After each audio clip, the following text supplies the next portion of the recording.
Okay, hey guys, I am back. Just spent a little time trying to shift gears, getting ready to talk about Eva foam. So today we're going to be working with some half-inch Eva foam. It is basically quite literally a floor mat, right? Like, come on, like you buy them, it's got these like little extra bits. They're meant to sort of connect, but they're incredibly good for cosplay. Um, I mean, you can buy better Eva foam. It's much more expensive. It's more dense. That's sort of the benefit to it. Like it cuts a little smoother. You can Dremel it a lot smoother. It just can get really, really expensive to get like the high density stuff. This stuff is pretty great for most of the things you'll actually want to use. Another note is when you're buying this stuff, there's kind of two kinds you can find. You want to get the kind with you won't find one with like smooth sides on both, but you want the one with like kind of the tight texture. There's some that have the really bumpy texture. I think I have some nearby. I don't. You want to avoid that because that you have to Dremel a lot, and that kind of shows through. This at least just has a rough side and a smooth side, and that's what we're working with today. Um, the other thing is you want a really good knife. I need to invest in a better knife. I use this one. I've been pretty happy with it, mostly because I was able to get a huge kit of a ton of blades for fairly cheap for this size, and it's kind of like a good mid-sized one. Most people use like a really huge honkin' blade with like the really thick ones, thick like double-sided blades. Those are good too. I've had good luck with this, mostly because it's a snap blade, so you can kind of like replace them fairly easily. Um, Reason it's worth spending a lot of time thinking about the blades you use and understanding how blades work, and spending a lot of time actually practicing cutting Eva foam. Just because your first few projects are not going to go well. I mean, they don't go well for me. They don't go well for most people because you're just kind of getting used to the material and understanding it. But the universal advice is change your blade often. A sharp blade is your best friend. A sharp blade is going to give you clean cuts. It's going to just work just really well. It's like just change your blade, and to make it a little bit more fun. Bag and Cats, Eric made this for me that we use. It's you take a can, tape it up, put a little smiley face on it, cut a thing in here, and say, "Hey, feed me dead blades," just to remind you that you have a very hungry blade-eating can that needs to be fed on a regular basis.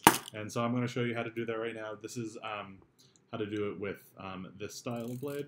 Normally, what you can do is, I'm actually at the end. Normally, you can actually just snap it off. So I'll just snap one of them off for you. Just grab it, snap it, take it, and nice and safe way to sort of dispose. Feed it inside, and you fed them. When you get to the end, just pull it off. Snaps out. Put it away. I'm going to replace. Go back to. So I'm going to replace one pulling out of this. I got a ton of these blades, and they're actually nice and sharp, and they do the job for me. So, grab a new one. I'm sure it's just one, and this just lines up here. See this lines up, and you just kind of slide it back in, and you've got a nice sharp blade ready to go. And I usually do like sort of 3 at a time. When they dull out, I snap off 3 and I just go until I run out. This is very important. And like, how do you know when to change it? Like, earlier is better than later. I also just kind of know, like, I usually change it before like a really intricate cut. Like if I know I'm about to do a curve or something more complex, that's a good time to change it. You definitely need to change it the moment you see a rough cut. Again, if your goal is smooth cuts every time, you need to sort of do it beforehand. You can also just start to feel it. The very first cuts is going to be like cutting through butter, and then slowly it's just going to get rougher. You're going to feel it more like, you're going to feel more of a rhythm with it, like as you like cut through it. At that point in time, you're tearing, you're not cutting, and that's the point in time where you need a nice fresh blade. So that's kind of my blade spiel. That's pretty important. There's some other interesting tools you can use. You've got them behind me, and I'm trying to think if I'm actually gonna. I'm wondering if I might actually need to use that for this project. Let me trace this stuff out, and then I'll think about it. You can also buy specialty cutters. The most useful one that's just incredibly amazing, and I'll show it here in a bit, is a bevel cutter. It's you can buy them online from Amazon. You can also, if you have a 3D printer, you can actually print these. It's fairly common because they're just the sort of things that hold a blade at a specific angle, so that when you cut, it actually cuts a bevel. That's really helpful for, you know, cutting corners that need to sort of seam, like the corner. Imagine like the corner of a sword, where you want the two ends to come perfectly like this. That's where a bevel cutter comes really in handy. And I'm thinking about some of these interesting seams. They're at kind of weird angles though. I'm kind of wondering if I'm gonna need one of those, but we'll find out. So for about 4 hours today, I was spending a lot of time. So we're building a shoulder piece from the show Konosuba. Did I do this wrong? Where's my other? Oh yeah, this is last piece. It snaps on the back. So I've been it's actually was a way, I thought, I was like, oh, this is going to be like super simple. This will be really easy. It was actually a lot more complex than I thought in terms of a shape. I'm still not even sure if it's perfect, but I just kind of was ready to move on. The inner pieces I'm actually pretty confident in. They're actually like simple shapes, but I think that's going to be the right shape we need. It's this outer piece that I was kind of going back and forth on. Because it's not symmetrical, and I was starting to like make a symmetrical version of it. I'm just gonna stop because it's just for science, because I think it's with the shoulder, like your back and your front is slightly different. So even if the main part of it is kind of symmetrical, it might need a little bit more wiggle room in the back and the front. And this piece really is gonna just sort of like control how tight the curve is. So I'm gonna leave this uneven. Just at first, I'm just not gonna, you know, I might wind up having to make a second one, but this is what the pattern, this is what the aluminum foil told me it needed to be. So I'm gonna take the odds and see how this goes. So first thing I'm gonna do is I'm gonna transfer this pattern onto the EVA phone. So I'm gonna try to like carefully push my laptop back a bit and bring this down. And generally when you're moving, you are standing up. So, fortunately, I'm hoping all of this will fit onto one sheet of EVA foam.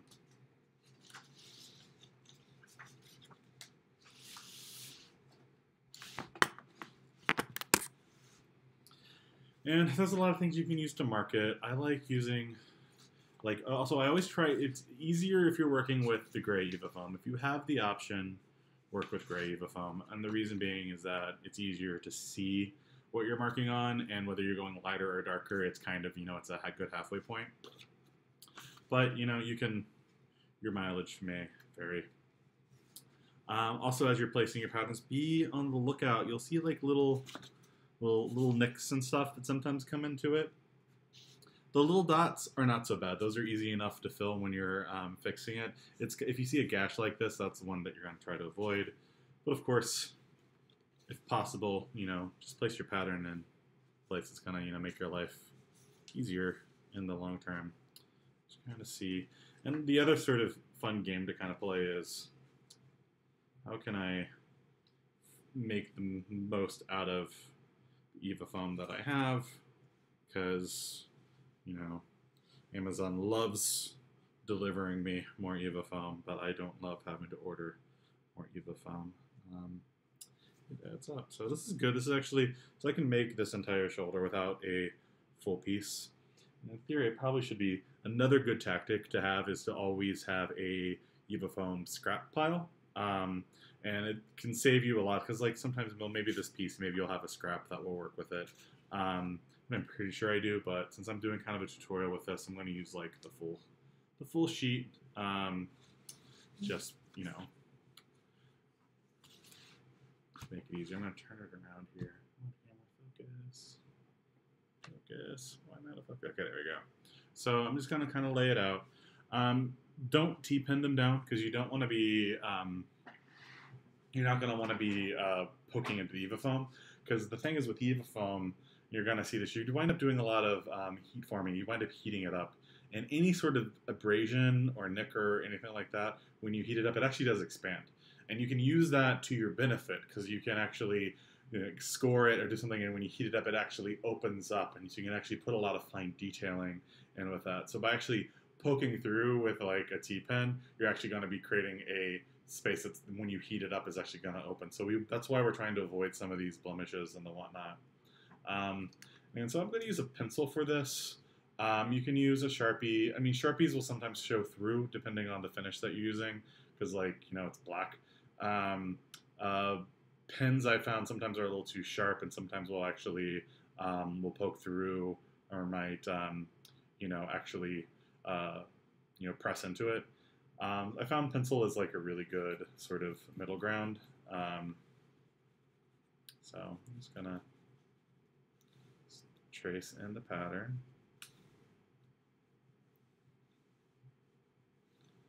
Just make sure that I'm able to see it. And having a good task like this one, this is just like, so see,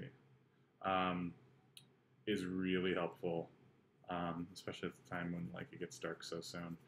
Lets you like actually see the pencil when you're putting it down.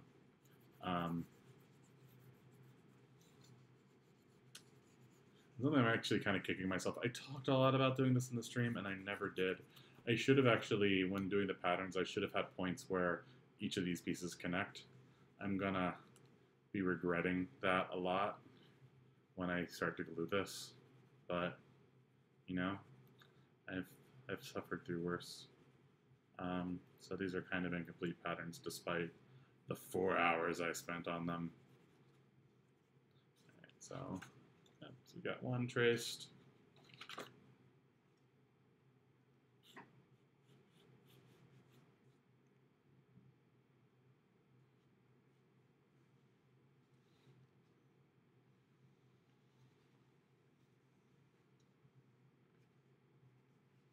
And EvaFoam is actually, I mean, it's very forgiving in some ways and very unforgiving in others. And it doesn't really tell you much, but it's like, it's one of those things where I'm very confident in being like, it doesn't have to be perfect right off the bat, because there's a lot that you can do with it. But there's also certain points, like, as long as, I would say it this way, like, as long as your EvaFoam is cut correctly, it's pretty forgiving. Like, it's the moment you have a bad cut, that's like when you're throwing it out and you're having to start over. But I feel like everything else, like if your pattern's a little off, there's a lot that you can do to kind of, you know, mold it, push it around. It's super flexible. You heat it up, and it cools down. It will retain kind of the new shape. There's a lot of tricks you can do by like cutting it on the backside and, you know, heat forming it, and then like adding some like hot glue to sort of hold it into place. And like, so if you see those people with like Batman abs or whatever, that's like the same material, but they've just like kind of cut the abs in the back, heated it up, and sort of pushed through. And before it cooled down, they like glued it shut so that, you know, the abs are kind of just like poking out from like the cuts in the back. I've not done a whole lot of that. I've done some experiments I'm actually excited to do. Not abs, because they would be obviously fake abs on me. But that's, you know, there's just so many. I'm constantly learning new tricks with EvaFoam. So today we're just going to be cutting and gluing, really. Nothing too crazy. This piece on the other hand, this is definitely pretty crazy. I'm gonna actually kind of change it a little bit on the fly because I know it's supposed to be 1 inch around, and I'm looking at this and this is not 1 inch around.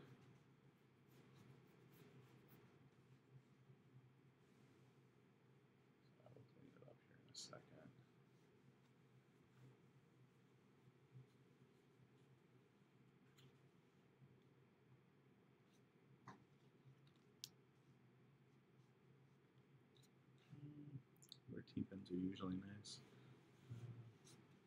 It's like, done. Back in.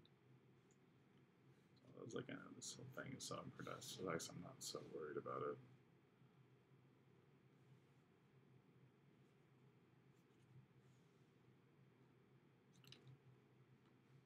Yeah, I'm not going to worry too much about this. This is probably going to be the strangest shape I've ever cut out of Viva foam, but part of me just wants to see it through. I'm really curious. Okay.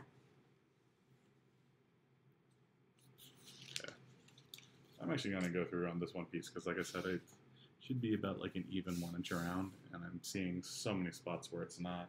So I'm just going to kind of live update it. I put away my. This is super handy. I can set this to 1 inch. Just quickly spot check. Oh yeah, that's like 1.25 inches. Stick with the inside.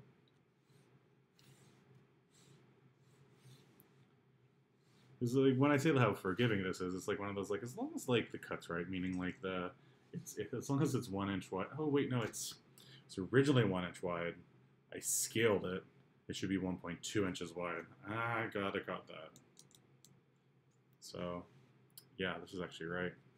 Oops, well, might have some bumps there. Yeah. This is actually not as off as I thought.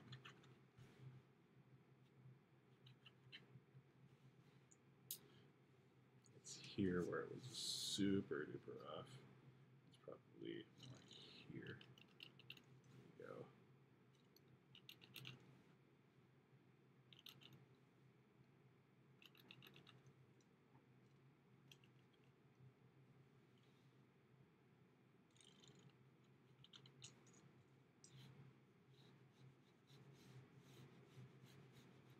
You spend so much time pattern making, you still wind up editing it on your EVA foam.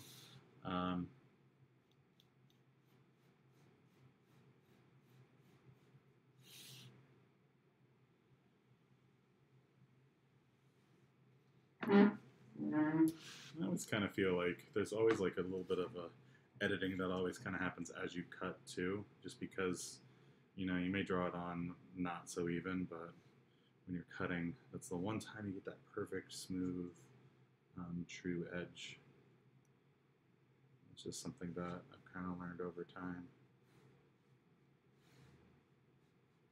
It's like sort of hand skills.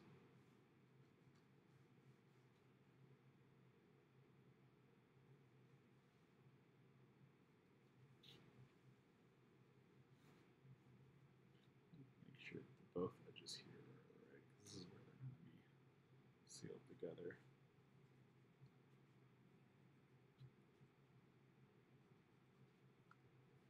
All right, so this is kind of this is okay. This is one. That's one. All right, so this is good enough for me. So I'm going to move the patterns finally to the side. We're going to start cutting this open. So I've got a fresh blade. That's all ready. And normally I would go to the most complex shape first, just because that's going to take most advantage of the sort of sharp blade. But I'm gonna start with this one instead, just because, you know, moving left to right.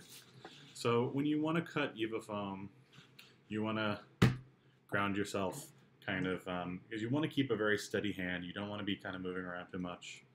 I like to start probably about like 1 inch out, a little bit further out, and you want to also mind the angle of your hand, because you notice like if you're here, you're going to be cutting at an angle. If you're here, you're going to be cutting at the opposite angle. You want to try to remain vertical, as perpendicular as possible to your EVA foam as possible. And that's something that takes a while to get used to, and it's something I'm really bad at.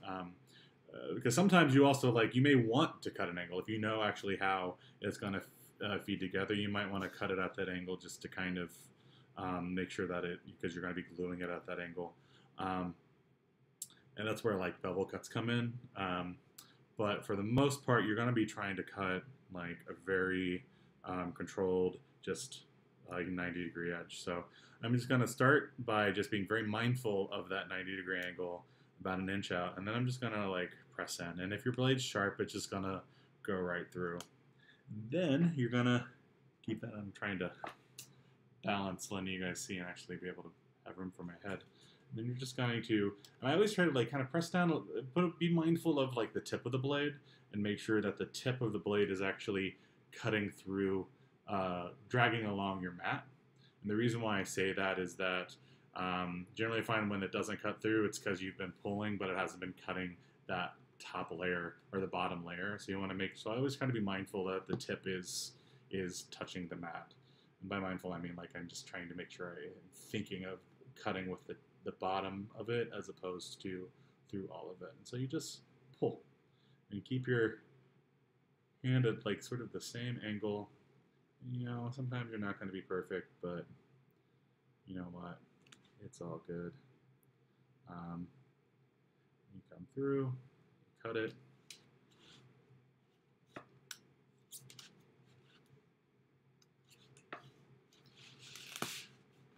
Very heavy edge. So that wasn't a perfect cut, but yeah, whatever. And we're going to just keep going. And again, since I know that this is not a machined perfect pattern, I'm going to kind of go quick with it and not sweat perfection because I know the line that I'm cutting is just an approximate approximation. Shadows are your enemy. They sometimes get in the way of seeing what you're cutting.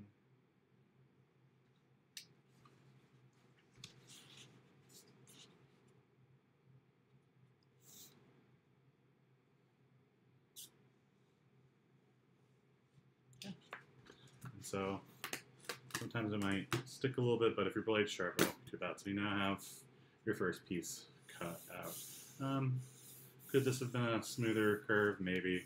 But, I mean, for the most part, it's fairly vertical, and we're good to go. So let's keep cutting.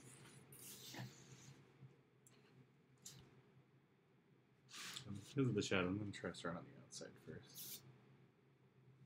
A lot of times I'll like cut like straight lines first, like this, just because they're kind of the easiest.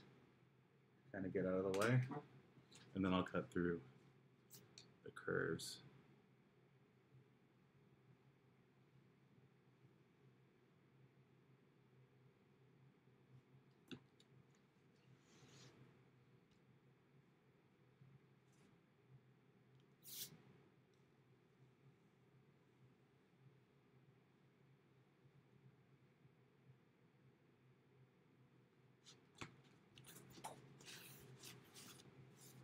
Second piece.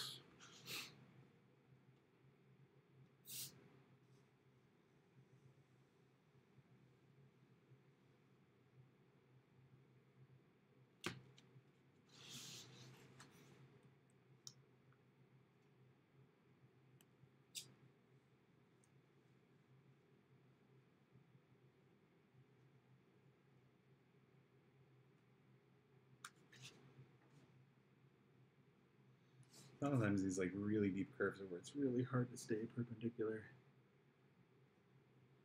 But when you're gluing, it's the top that matters the most, so it just doesn't always cause a problem. You can see my blade's just now starting to get a little dull because it just had a point where it didn't cut all the way through. Usually like a second cut through, you see how it starts to a little bit. It's still pretty good. It's not too bad. My blade's still sharp. And then the last piece is that weird one. This might take a little bit, so. But again, it's kind of weird anyway. So I'm just gonna cut, just rock it out.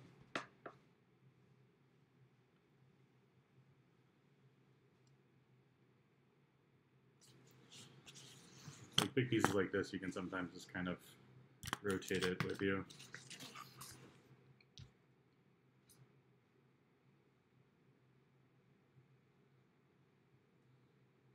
I have a feeling I'm going to wind up dremeling a lot of this piece that I'm cutting out to kind of like curve it and stuff. So I'm not worried too much about a perfect cut.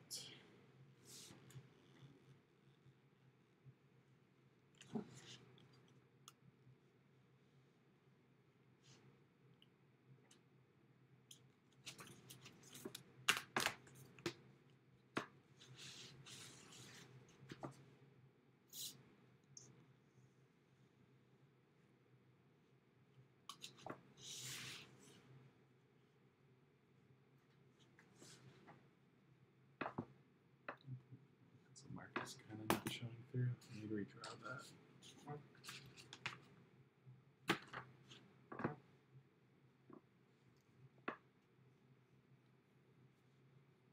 It's one time. Sometimes your hand will rub across the pencil mark and kind of erase it. I'm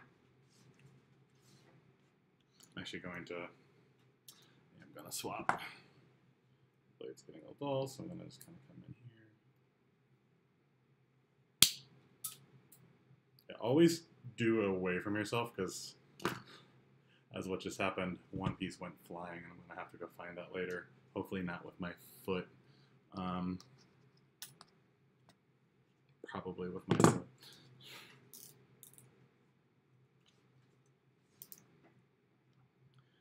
That's only the second time that that's happened, so don't worry too much, but never like do it towards your eye, at least.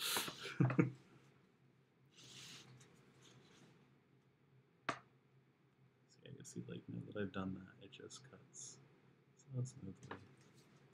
Ah, a little too deep. And sometimes, like, when you get used to the duller blade and you swap, and it's like, you wind up going too far because you're used to having like some tension. But again, there are ways to fix all things, and if not, you know, hey, there's always battle damage and weathering. That's what people always say.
Alright, add that to the scrap bin.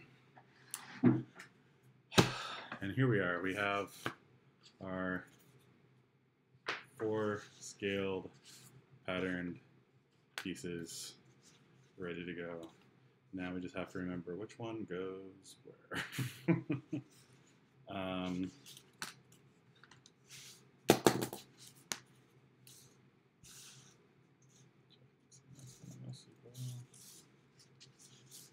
Yeah, so this is that interesting sort of shape that this is going to get. It's kind of this interesting trapezoid, which is not that bad. It's just some of the tension is just, I think the shape is right, just the tension when it comes off makes it a little different. Yeah, so I'm glad I actually kept it right, because when you actually look at it like this actually looks like a pretty decent, like, purposeful shape. Like, I meant that totally. So you let go, it's like, what is this? So that's one piece. Let's sort of figure out which one. So this is the piece that goes up front. This is, what is the, to go back to my, I I can't remember which was which. The big one was the middle piece was the biggest one, and this is the far back. I can remember that now. And these are now at least symmetrical, so I don't have to stress so much about which side is left and which one is right, even though I got the texture here to know otherwise. So I can look at it, sort of assess what you're working with. I believe I got this backwards. This is here. So what we're now going to do is we're going to glue these three pieces together in 3 dimensions. But before we do that, we are going to heat form it. Take 1 quick second.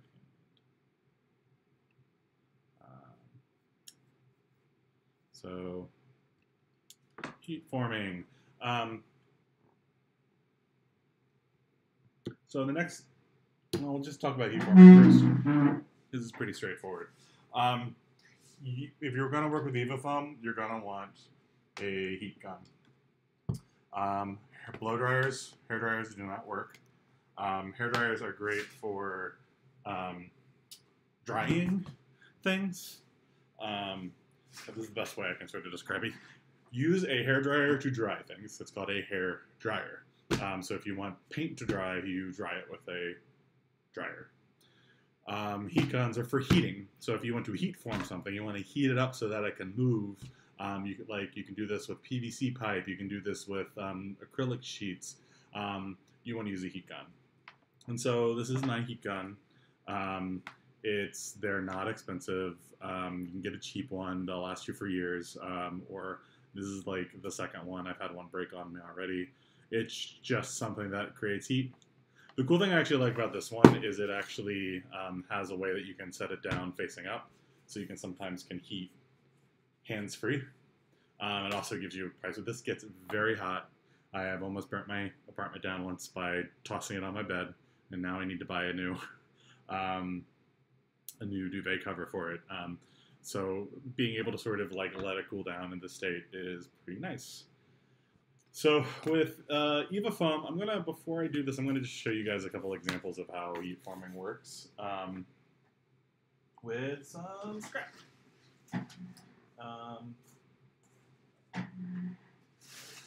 Piece of scrap.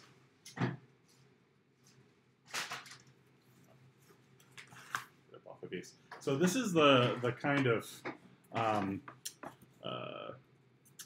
EvaFoam I was saying don't buy. The stuff that has the really thick edges, just because this is hard to work with.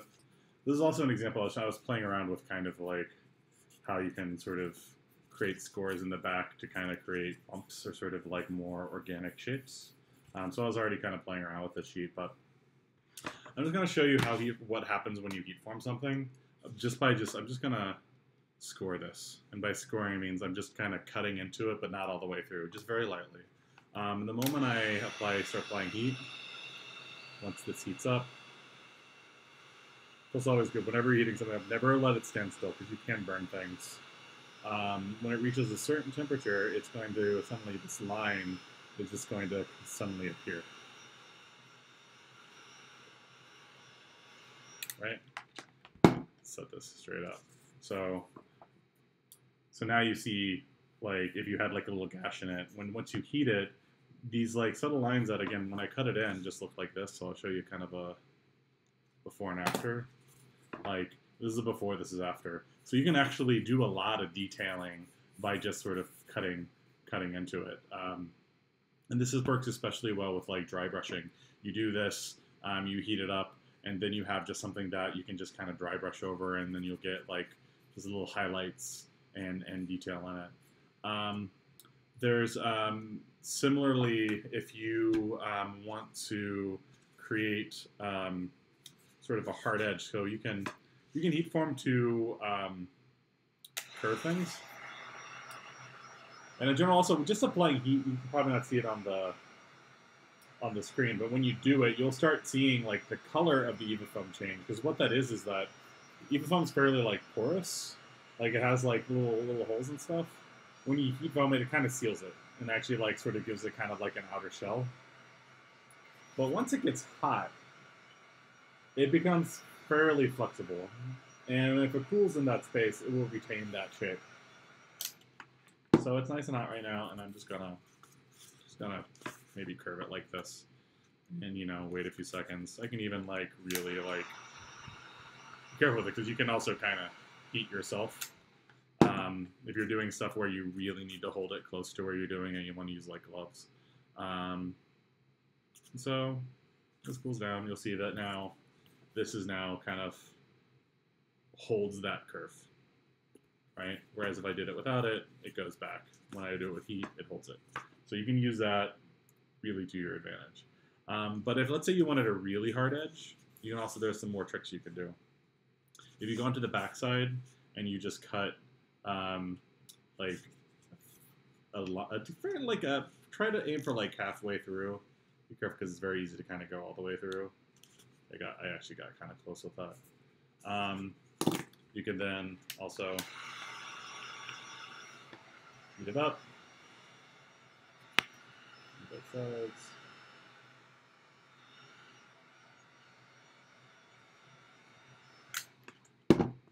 And you can see now you can actually create a really hard line in this. So you can kind of sort of set this up for, like, let's say you're working on an armor piece or something, you need a hard edge. I'm probably going to be doing a lot of this with, we'll see how it starts to come together to create some of the lines in this, this shoulder piece. If you need to do the opposite direction, it gets a little bit more complex. And there's a tool that lets you do this automatically. I'm not a huge fan of it. I've had better luck doing it myself. You can cut a channel, which basically means bring your blade kind of low so it's not like super deep. And you just purposely cut two kind of 45-degree angles into it. You probably want to draw a line to follow first. You do it sort of on opposite sides. This takes a little bit of practice, and I'm still not perfect at it. But if you dig out a channel like this, you can kind of do the opposite.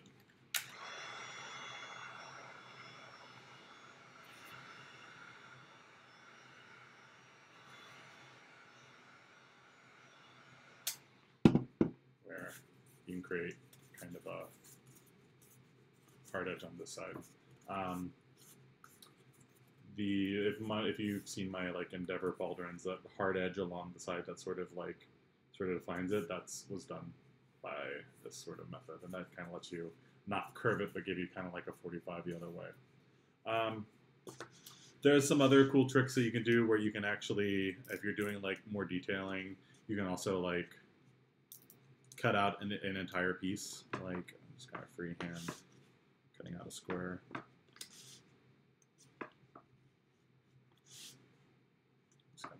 Regular one. Right? Let's pretend that I did this cleanly. Normally you do much more cautious about it, but I'm just giving you an example. You sort of cut it out, and then you re-glue it kind of back in, but just kind of at a different distance. You can either have it sticking out a little bit, or you can sort of have it embossed in.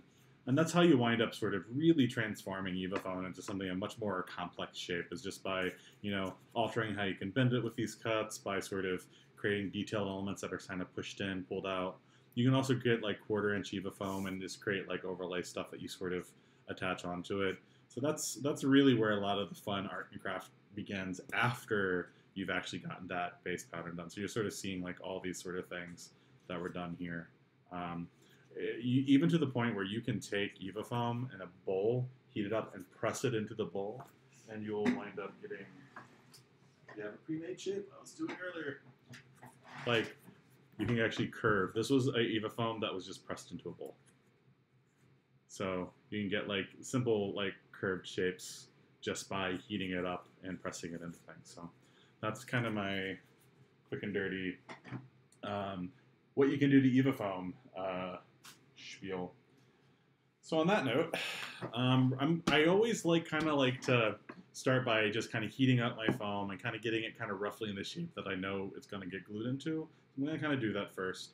I've also found that kind of heating it up ahead of time, closes those pores. I feel like it always glues a little bit better once you've done that as well. So that may be true, that may be false. I don't know. So You can see I cut this piece. It does have a little bit of a nick in it, so it's probably going to get bigger. But that's okay. So when I'm doing this again, I'm looking. You can sort of see where the heat is kind of changing the texture just a little bit. You can kind of see that in the stream. Hold at the angle. It's kind of like I'm painting with it. I'm actually going to really hit this gash just to make sure that it opens up as much as it's going to, so I don't get any surprises later.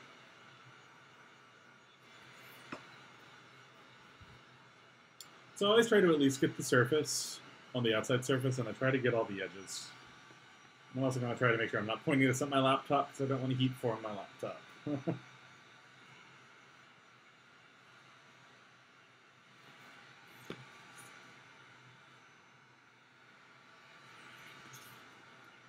It's a little bit on the back. And so I know this piece is going to be curved like this, so I'm just going to kind of give it a little bit of that shape.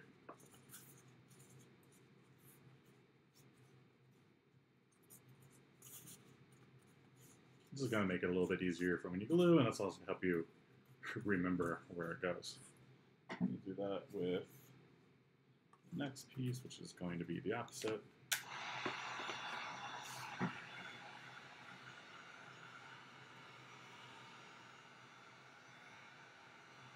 And always keep your heat gun moving, because you can burn things with it.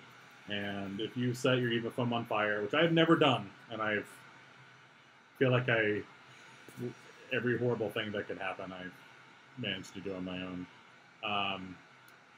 If you ever light EVA foam on fire, like open a window, because it does get toxic. It takes a lot to do that, but most plastics plus flame, like not like you can get to a point where you smell something. It's the point when actually combustion happens that the fumes are toxic and you want to open a window. Respirator doesn't really help unless you have like an oxygen source with it or something. Those sort of masterful if you have like particles flying in the air. But that's just a word of warning. Like, try not to set things on fire because it's more than the fire that you want to worry about. So that's nice and heated up. And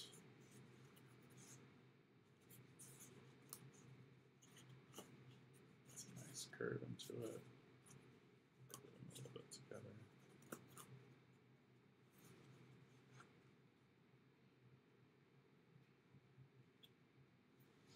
This is going to be interesting because when we glue them, we're going to be gluing them kind of like this, right? This is where those like sort of marks would have been kind of helpful because we're going to start here and we need to end there, and we can kind of, even if I'm squishy, so sometimes you can get a little too far ahead or a little far behind. So I might do some like cautious like slight marks just to kind of help myself out. But for the most part, that's how we're going to do it. It's going to squish together, and it's going to, because of the curve, it's going to hold itself in. One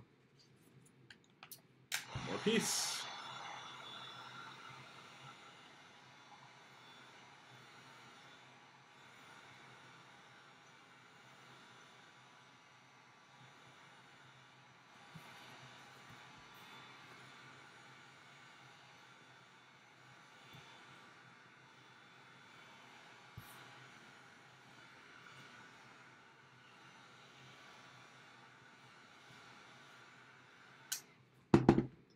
This one I think is curved. It is curved. Yes, yeah.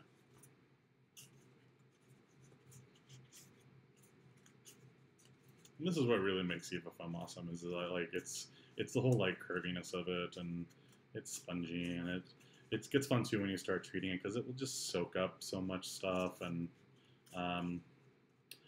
but at the same time, you also have to sort of counterbalance against the fact that it is so curvy. You need to, anything that you painted with also needs to be curvy.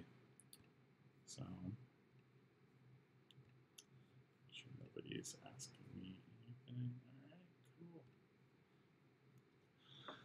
All right, All right, so the next piece, so I'm gonna try to kind of retroactively add some score marks into this, at least like a center point. Though I know I just got these curvy, and now I'm gonna kind of make them uncurvy, but they'll spring back. It's fine.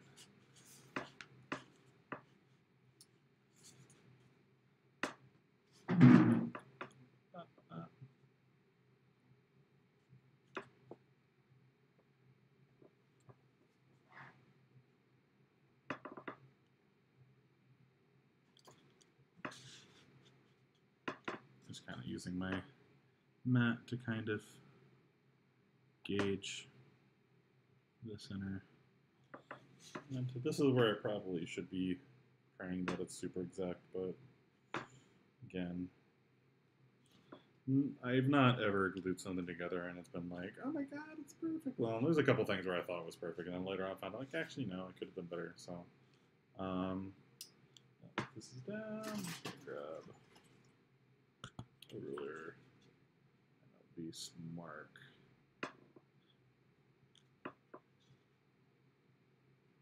Roughly where the middle pieces should attach. So I just have that as a general reference. So now I at least know I need to go from here to glue to here, but then glue to here. Just like that.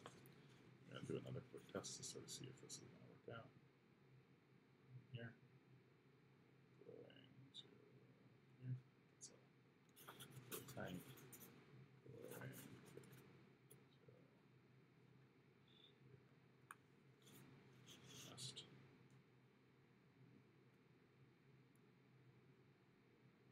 Yeah.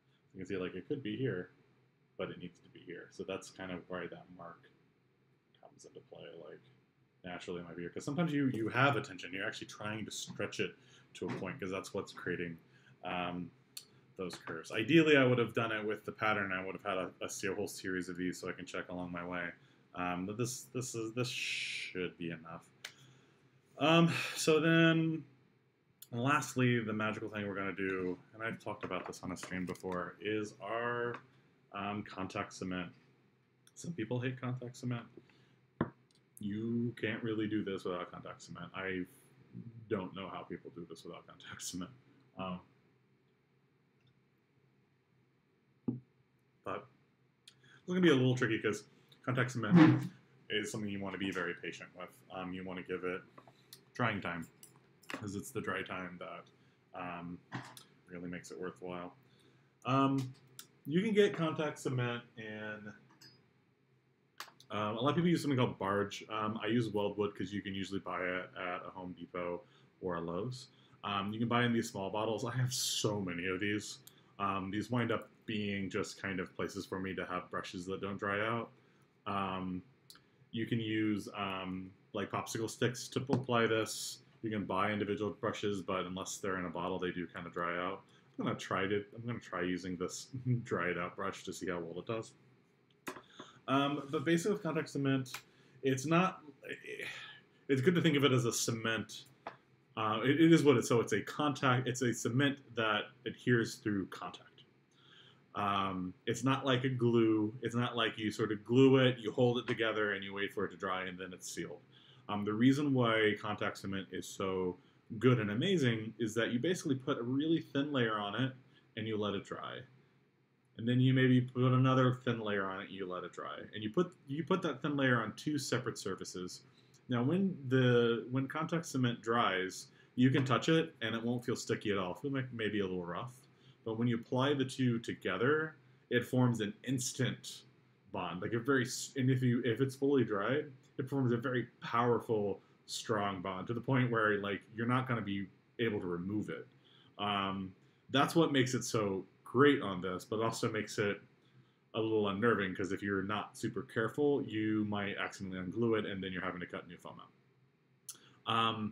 So what's going to happen is we're going to apply it to each side, and then literally what I was showing you, where you're super careful, sort of aligning just perfectly, just to one point, and then very carefully making sure that at least that edge is perfect, because it's going to immediately like glue.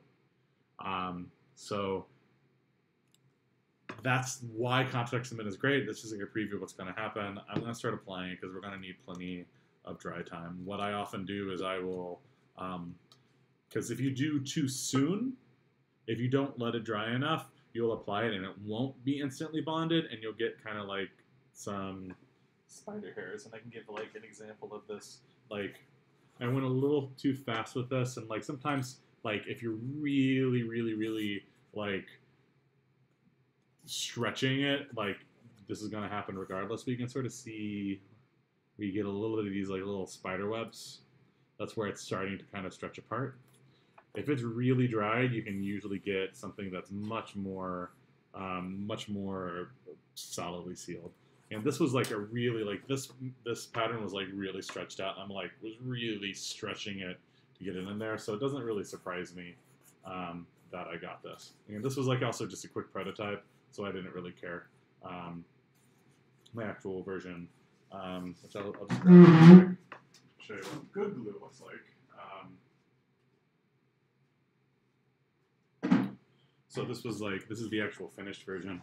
And again, it's still not perfect, but the paint covers up a lot of it. But you can see how it is sealed like much better. You can also fill this in with filler as well. I didn't bother because I know this is not going to be seen on it. And this side, I did some beveling and just kind of cleaned it up anyway. But this is an example of like when it does seal well, you don't see anything at all. This is like a really good seal. It's not perfect. I think I had one like got some bumps here. I could have sanded it down, but I mean, it gave me the edge that I wanted for this. So, all right. So without further ado, let's do some gluing. So yeah, what I often do is I'll need to figure out what I'm gonna do on the stream in the meantime, because I want to make sure that this dries pretty well, because this is gonna like a good 10 minutes is good. So I'm just gonna maybe glue it and maybe call it a night, and then tomorrow we can have like a fun reveal and start working on something else. So this case basically with contact cement, thin is better. So we're going to just apply a really thin mix. And it's good to also have some like scrap around, because if you sort of get a big glob on the side, instead of using your fingers, you can use like, what I like to use is, you're always going to have a ton of these things. Just rip a bunch off, and they're really great squeegees for contact cement. I'm gonna have some of these handy. You can just like, again, your first instinct is like, oh, I need a whole lot of this. You don't. You want a really thin surface. Actually, in some ways, the thinner, the better. And see, like, got a little booger here. Squeegee it off.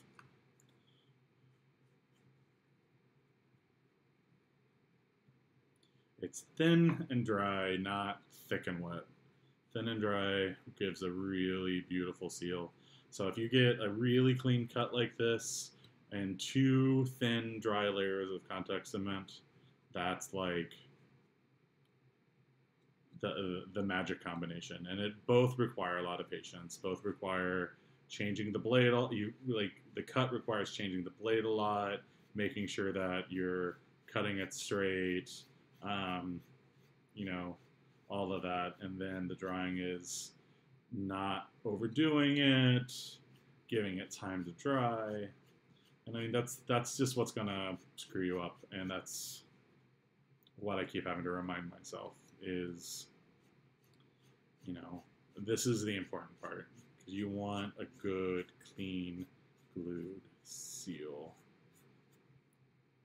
You can save 5 minutes now and then add like an hour or 2 of trying to like fill in gaps, trying to make it not appear, and it never works out well. The right thing to do is to try to get it to be good the first time around. So, and this is where I'm at in my journey of learning how to do this stuff, is like really trying to perfect cuts and perfect finishing things so that you get like a really good, clean edge. And I'm, all this pattern making stuff that you saw me do today, I think that's what I'm trying to get better at. Because I want to be able to, because the benefit of Eva foam is you can make anything out of it, like almost anything. But you have to know how to make the patterns. And you want to make sure, just because you can make anything doesn't mean it will look good. So you got to get that craftsmanship up. Like the patterning is what really empowers your creativity to be able to do anything, and then the craft is really what, like, makes it look good. So those are the two sort of areas that I'm really kind of focused on. Like, how can I get better at being able to make anything I want quickly? And, if today was any evidence, like, the quick part is something. I've had people tell me, like, oh my god, you work so fast. I don't know, maybe I just maybe spend a lot too much time on this stuff in a short term. It's like, oh, you built that in a day? I spent like 12 hours on it.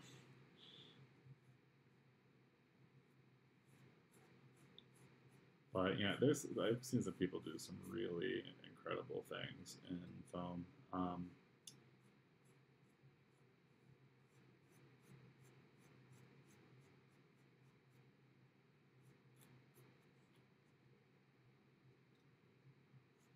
The bright side, like, if you take the other way to do it, and I think this is what's going to happen today, is if you take your time gluing it very carefully and thinly, by the time you get done with it, the part that you started with will have been dry. So, and the other thing to be cautious about, and it's not so bad with these because these are separate pieces, is remember what I said, like 2 dry pieces when touching will immediately adhere. You want to be like super careful not to accidentally let these pieces touch each other, because you don't want to accidentally seal it off too early.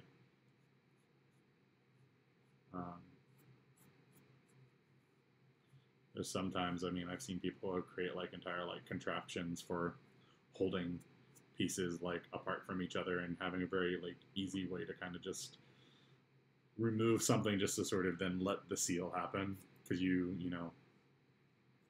it's pretty tricky. And this one I have to do, this is to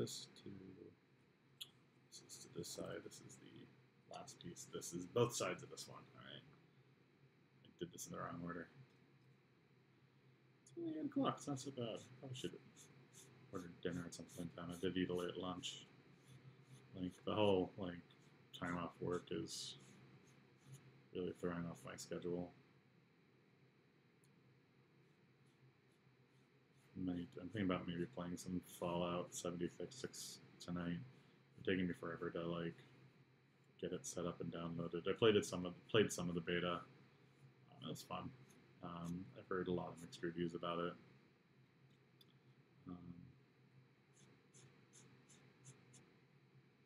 Let's see. I have so much cosplay to do. I think I was, so one of the things I was planning on doing was like this fireman endeavor. I think I might not do it.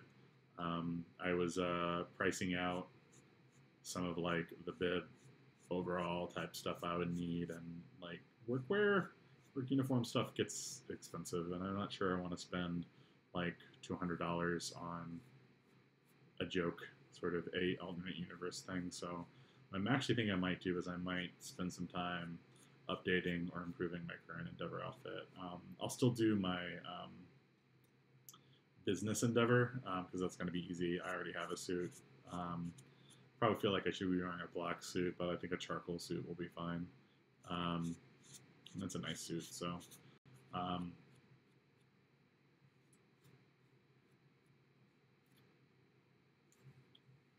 So I got that, and then so what this will probably be is I'll probably do.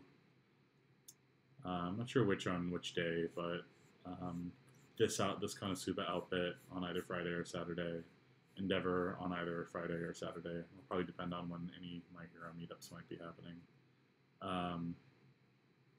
and then I'll probably do the business one. I guess there's like a formal ball, and I think that's Friday night. I think I want to plan on doing that, and I want to redo his shoulders. Speaking of, this is I feel like they're always kind of big, and I've the attachments have not been super great. So I was thinking about remaking them to be a little bit more rounded, maybe a little bit smaller, and like change how they're attached. Maybe use some elastic around my shoulders so that it stays a little bit better.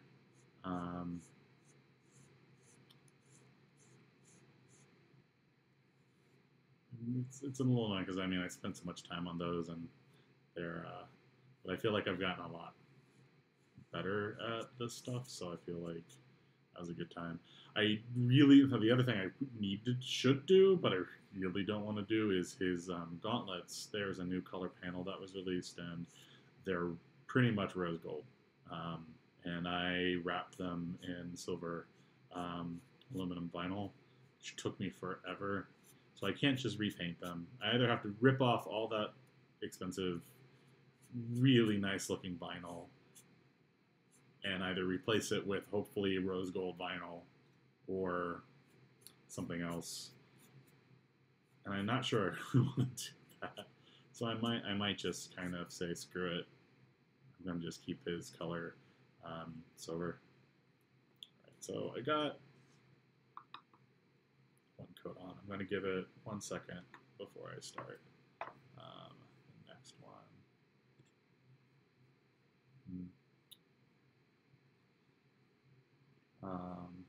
Oh, hey Nate, I see your channel. Nice to see another craft streamer saying hey. Nate, you should advertise your Twitch stream in my channel to my many viewers. Boom. All right, so I'm going to put on a second coat. Let's do this.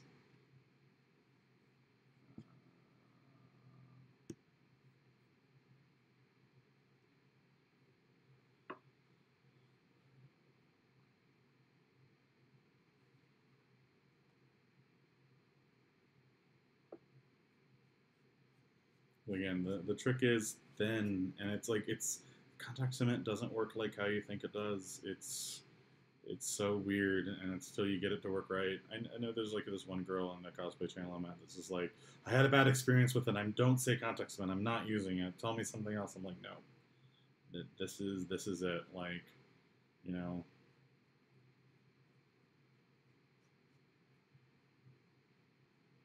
It's magical, but you just gotta learn how to use it because it's not really glue.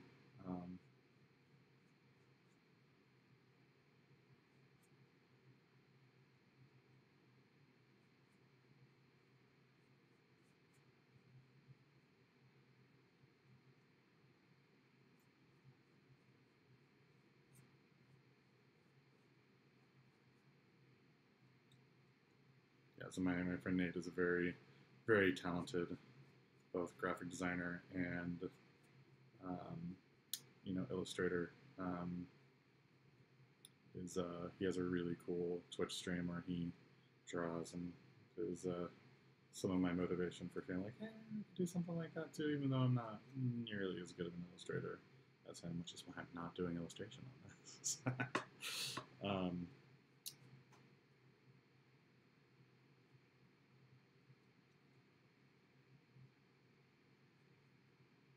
I've talked before about like how sort of using social media for creative things has sort of saved social media for me. Just because like it's so easy to sort of, look for like social feedback and like, am I living a good enough a life, or am I off seeing famous, fabulous people and eating really delicious food and like, look at my cute little like dog and my brunch, and it's easy to fall into that trap. And I've definitely sort of fallen into that before. but to sort of like be like, hey, look at my weird nerdy thing that I do, and like, you know, having conversations with people about like, yeah, I found this cool material and this is what glue to use, and like, what con are you going to, and just like having that sort of more like creative, like it's sort of like in it. I mentioned this before, like being in art school and like sitting in a studio with a bunch of other people and just like having other people who are working on the same sort of things to chat with, and that's kind of what social media and like Instagram has become, and that's why I'm kind of hoping um, this feed or this live channel becomes like when Bagging Cat's cosplay gets back, he'll probably be doing some crafting with me on the scene. He's usually sitting at the other side of the table. Hopefully, he might be able to do. And we have some friends who do like crafting podcasts and streams and stuff. That might be fun to kind of dial them in or sort of like do that sort of stuff. Just like another way to sort of make cosplay and crafting a little bit more, shared, like a shared experience. Because I think there's a lot of people who they do this because they want like a lot of attention and they want to be like a model and look beautiful like Linda Evangelista. But for me, it's more about like it's fun to just make shit, and like when you're a creative professional, like having something that you're not getting paid for, having someone tell you to do, just do it because like you like making shit. That's the goal. Almost done. I think we got one more edge after this to do. And then we might have time to, it might be dry enough to actually start gluing. We'll see. I'm trying to be, I love, the other thing I love about this feed is I've been like, it's not making me work as fast as I think I usually do, but I'm being so much more careful because there's a camera on me.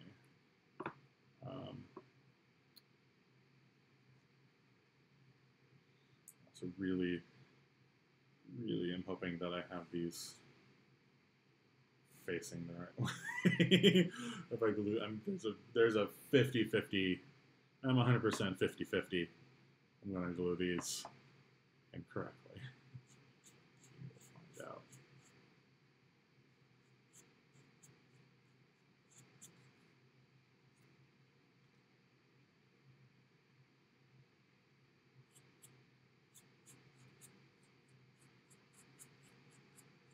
It's nice when you have like a lot of edges that you can glue all at once again, because you don't have to do the whole walk away thing. The worst part is when you have like one tiny little thing you're trying to glue, and like, okay, 15-minute break, it takes me 3 seconds to apply the glue and 10 minutes for it to dry. And depending on the surface you're gluing, you can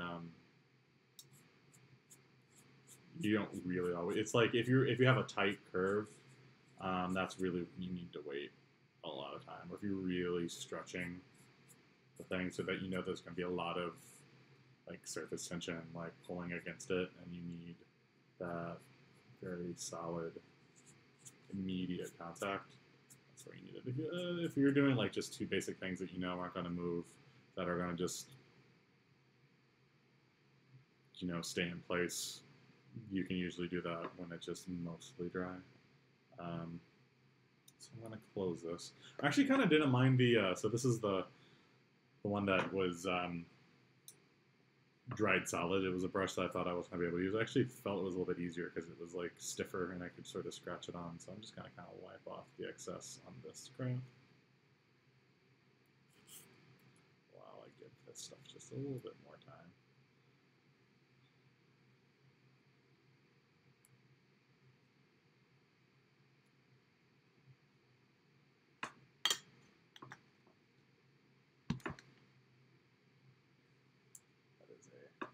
Gross giveaway spot.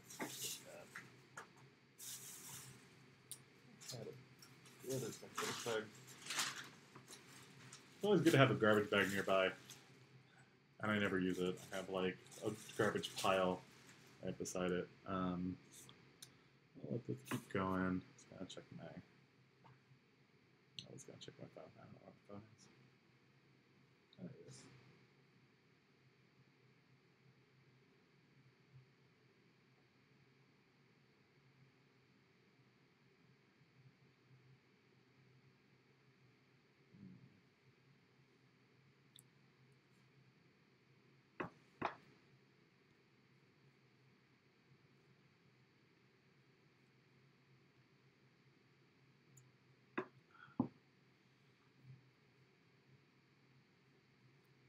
All right. I think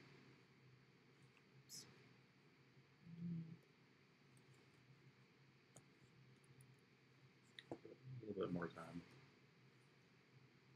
It's a little tacky still. Again, when it's like really good, it's gonna feel pretty dry. Um, Interesting concept. There's a I was talking about this with well, it's bitching about hot glue. Like some things have cure time, and some things have dry time. Like hot glue has to um, like dry, or not really dry. It has to cool down, right? Because it goes from hot when it's cold, and like you can accelerate things cooling down. You can accelerate things drying, but you can't really accelerate things curing unless you have like a chemical. Like I think you can. There's like an accelerant you can get for super glue or something like that.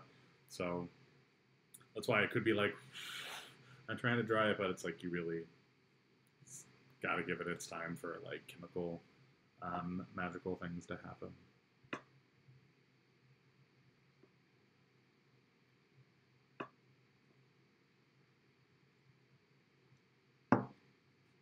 Okay, this is starting to feel, that feels tacky, this feels tacky, so let's try this. This was the tough one because I remember the middle being trying to be difficult to get to. So there's often like two routes you can go. Sometimes you can kind of start in the middle very carefully and then kind of work either side. Or sometimes you can start with one edge. This is probably cleaner when you go from one edge over, but less accurate. This has more room for error, but is usually more accurate, from my experience. Because when I did my test thing, it didn't work from this edge, I'm going to try the center method with this one first. So again, it's important when you do this to work very slowly and to, I'm going to pull this down just a little bit so you guys can really see what I'm doing here. You want to work very slowly, and you want to work you want to also constantly like look around it, just because your goal here isn't to put the two edges together. Your goal is to attach just the top edge to the top edge, because you want a really clean line along the top. Once you have that, everything else doesn't matter. Everything else will just kind of, you're just going to squish it in, and however it adheres, it adheres. So on this, you really want to just very carefully get it to attach. And having like something to stabilize yourself against is good.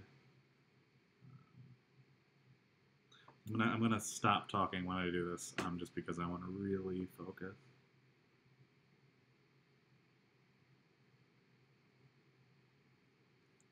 See, like already, like that slight touch, it's adhered.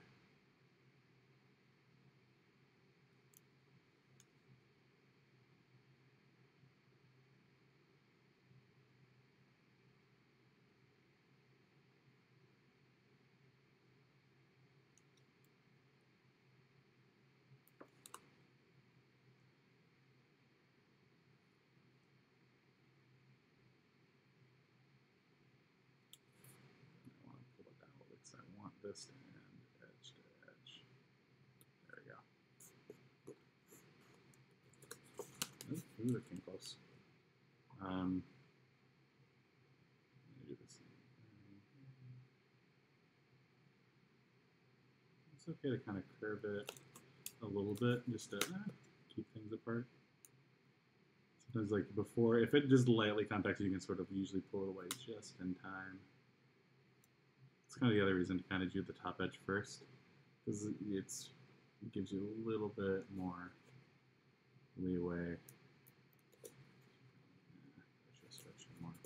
so now that I've got the edge done, now I can sort of press the rest down. Now it's kind of coming in at an angle, so it's not going to be perfect. And this is also interesting because when it's done, like this is supposed to be, it's supposed to be a little bit more out. So I might actually wind up having to like heat form it a bit. But look, you have this very clean edge.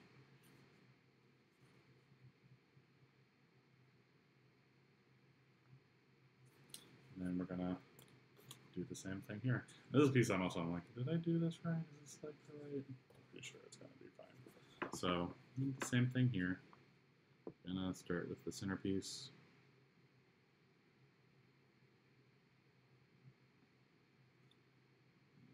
Make sure that's in. Now this one's gonna get probably a little bit more continuous because this is a harder edge that we're going together.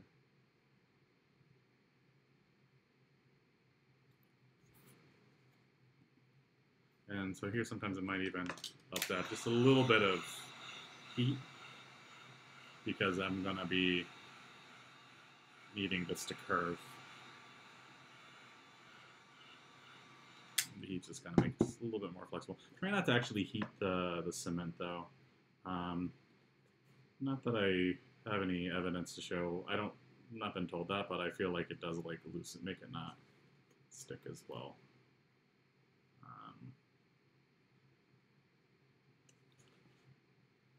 Or at least I've heated things up that after I've glued and then they've come undone.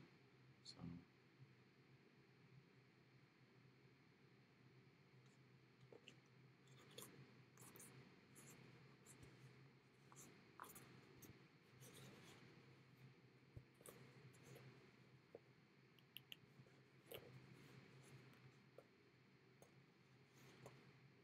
you can see where this is then again starting to get a little tight. So I'm going to switch sides. You want like that kind of leverage to kind of just kind of curve it in. Sometimes even if you bend it the opposite direction, anything you need to kind of just get it to touch. That can be a little dangerous sometimes because then you can sometimes get like a little tuck under. There we go. This is about just kind of like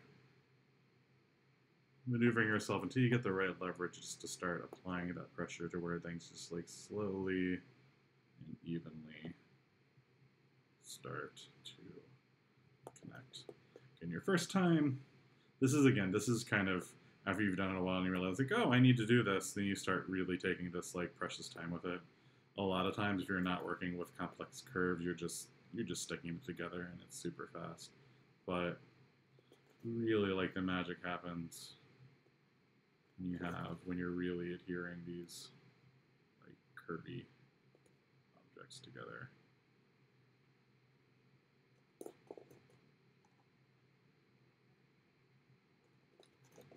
Too soon with this in piece, but all right.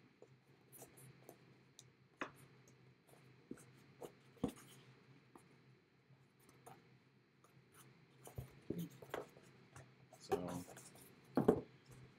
we've glued it together, and now what we've noticed is that it's still not perfect because like her piece has some like really sharp edges, and this doesn't quite fully meet that. So once this is, I'm gonna give this some more like pressure to make sure that all the pieces are adhering, and then we're gonna heat form it. We're gonna start again. This is like I said, this stuff can be flexible. So once it's all kind of good and done, you can see like just kind of even rubbing over the top sometimes helps sort of clean up that edge.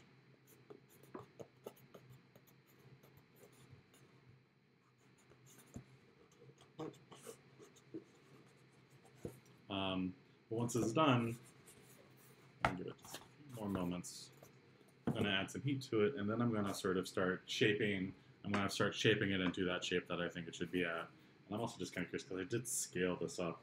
It was on this arm. I'm just curious to see how big.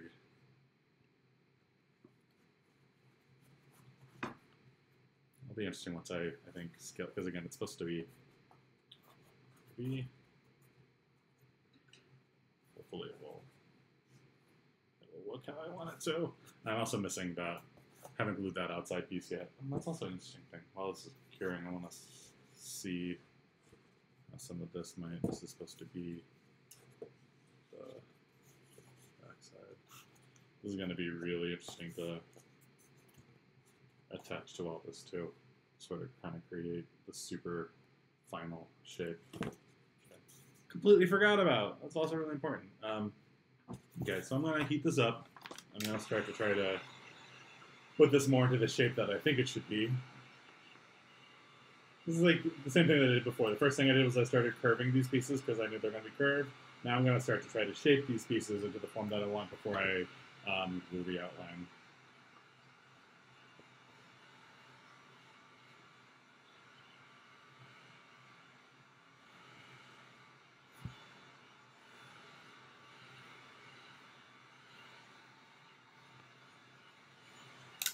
The big thing I'm wanting to see this do is I'm wanting to see this curve this way, and I'm going to want this to curve out.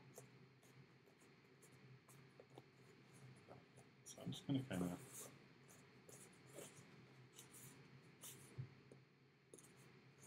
kind of push it around. That'll help just a little bit.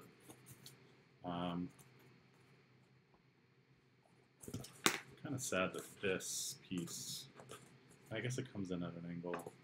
It's this part that I really want to stick out. And some of this will just happen, like I can also do that trick where I can start cutting into the back. And that will help a bit. Go back to, so I'm just gonna, I want this to push out. Oh, push too hard. The thing when it says sometimes you heat it up, it will come undone. And then when you want it pushing it back in, it doesn't always have the clean line that you wanted.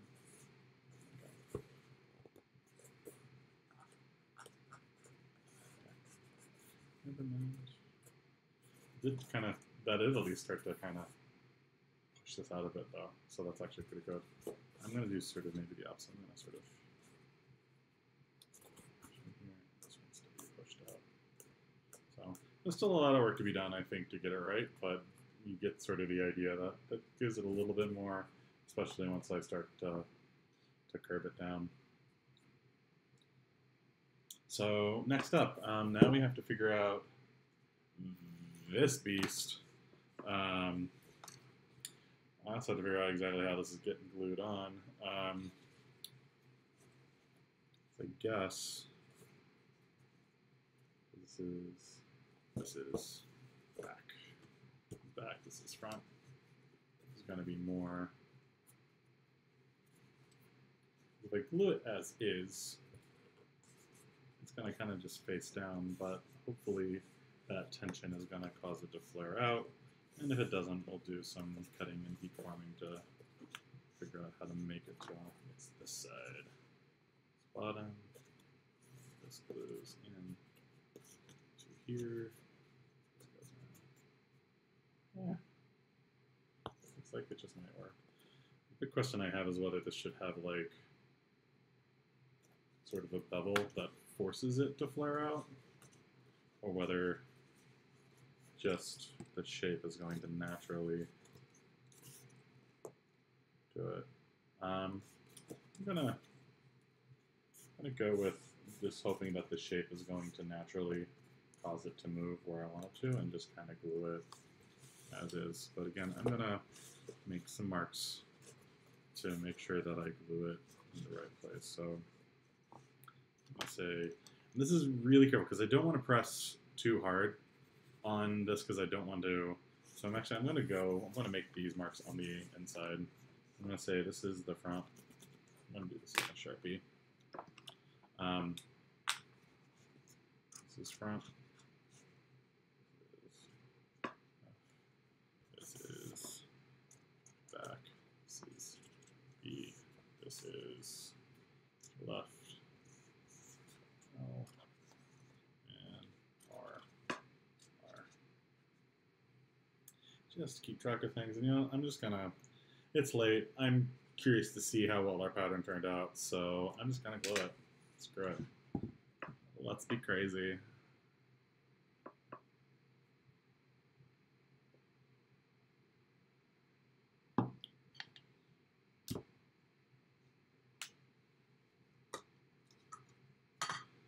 So, same thing as before. Well, I haven't heat sealed this inner piece yet, so I'm going to do that just for quick. I don't really know what shape it should wind up being in, so I'm just going to leave it. I'm just going to make it so that the glue, at least, or the cement, it has a good surface to soak in on by getting all the edges.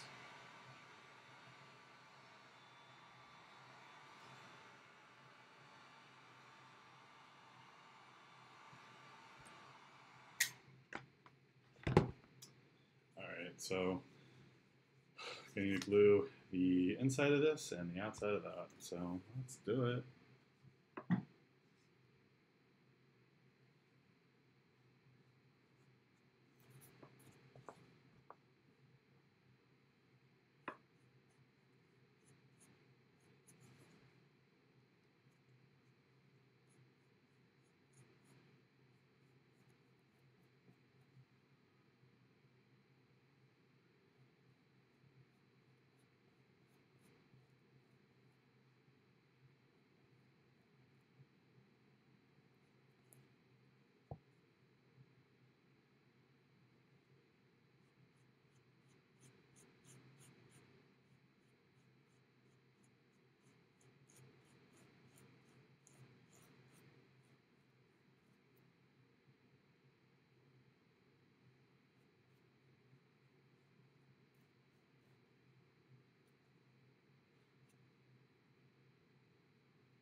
That's probably one thing I could probably put on TV. Probably won't get blocked. Is I love listening to any song station. Because I mean I don't speak Japanese, so I don't know what they're saying, but it's just like just the perfect kind of background noise, and you hear fun anime music and people talking about anime music.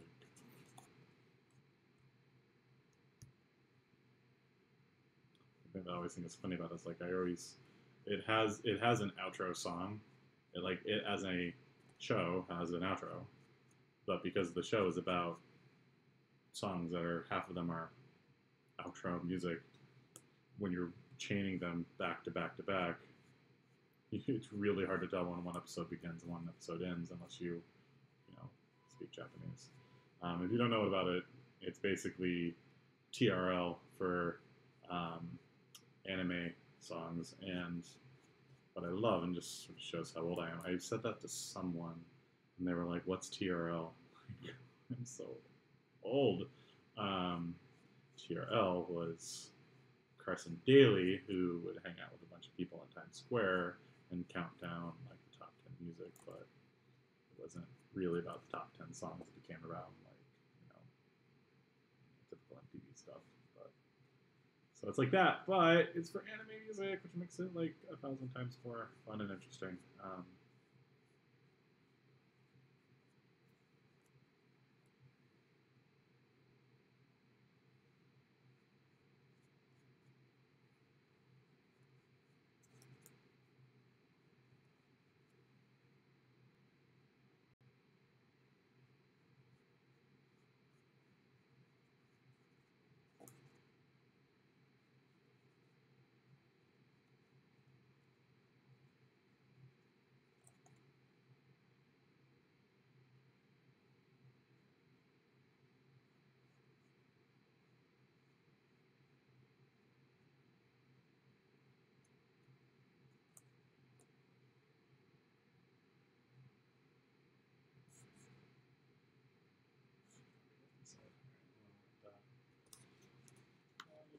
switch over to this beast.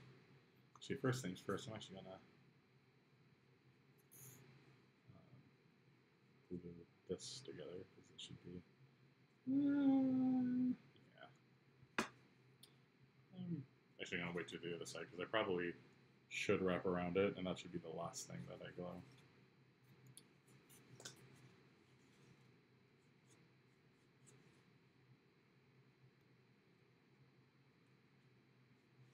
But basically everything I just showed you today, like, it was a lot of stuff, but in theory, like, that's kind of like the full course of how to make anything out of Eva foam. Like, everything else is like what shapes to make, but the whole process of like, cutting, gluing, patterning, shaping, that's pretty much it. Just repeat it in all different forms. Whether you're making a helmet, a weapon. I'm sure, like, if you're making a weapon, like, stuff about like stabilizing it, like just including a dowel or a PVC pipe, or there's a lot to go into when it comes to finishing, which is a lot easier if you just have access to ways to like spray paint things. But transforming, so like there's like creating the right shape, and then there's transforming that shape into another material, so it doesn't even look like foam. Like, it's my favorite reaction when I get from people when they say it's made out of foam, and they're like, "It's foam?" I'm like, "Oh yeah, it's floor mats."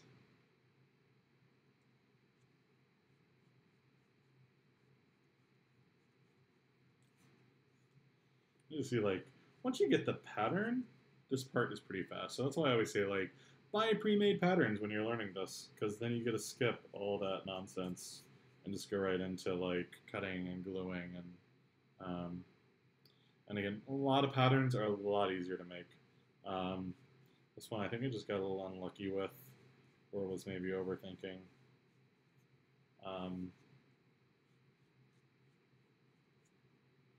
I hope this trend doesn't continue because I have a lot more to do on this outfit, and too much more foam work. I just got to do kind of the chest piece, which I've never done a chest piece before, so that's going to be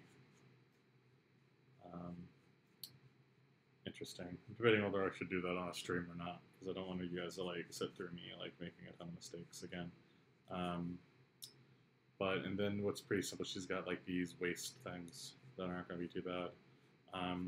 Then she also has, I mean, a decent amount of sewing, but the sewing looks pretty straightforward. It's just kind of like, it's almost like a tabard that sort of drapes down from her. It's a basic shape. It descends from the chest piece. It's going to be a basic cut and sew sort of project. Probably, I'm thinking I have the fabric store by me sells faux leather for very cheap. It's like a 1 yard by like 10, or it's like 5 foot by 7 feet or something like that. It's like an oversized yard of fabric for $7 each. So I wind up using faux leather a lot because it has like, it holds its form and has like a different quality to it, even though you're basically like, like a cheap leather sofa. But I like working with that material a lot.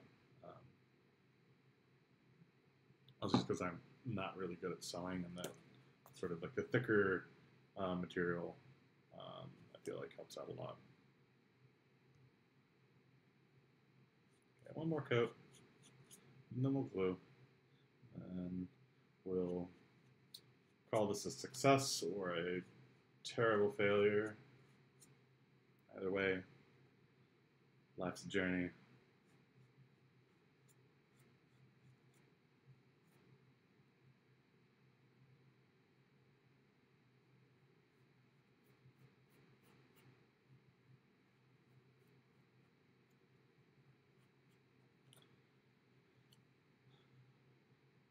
I have found that most things I wind up having to make twice. Just because when I make something a second time, it's usually way better than the first time. So it's not always a bad thing. But I will tell you, like, this piece, I'm still kind of like, really confused as to actually how it works.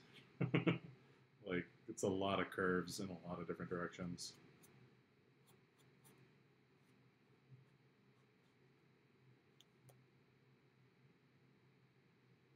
And her other shoulder piece is just, you know, there's a lot of feathers, but it's gonna be just like one piece and just about getting the length of the feather right, I think. And I'm gonna wait for Dragon Cats to get back because he's has a really cool method for applying texture to feathers. He did hawks, and he's as such he's become a bit of a feather expert.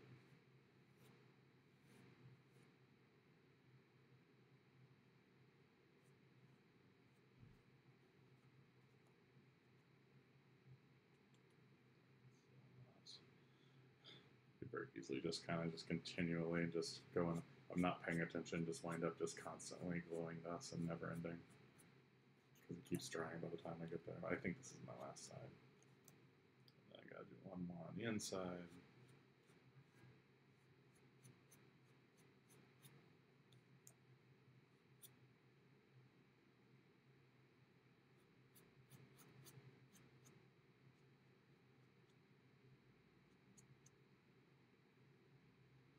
One thing I'm also wondering about is I probably should attach it with a little bit of an offset because there should be kind of a dent.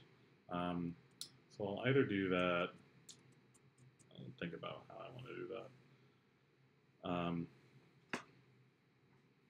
That could be difficult to do by hand. Just trying to debate what I could also do afterwards to kind of give it that effect. I can always like cut into it or something. I'll screw it. I'll try making it with that true offset.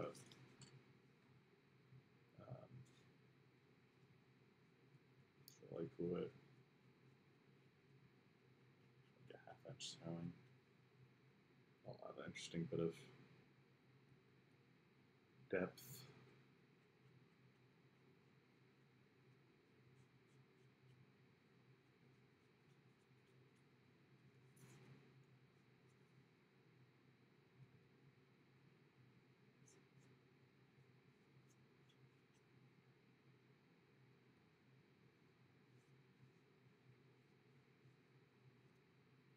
I said, like when I do Bob's parts, he's got a lot of parts, but like they're not really super organic ones, and they're not really, you know, too crazy. They're, you know, I'm not thinking it's gonna be a lot more pieces, but I think the shapes are gonna be ultimately not too bad to. Famous last words. So getting kind of tired. It's only like 8:44. I haven't even eaten dinner.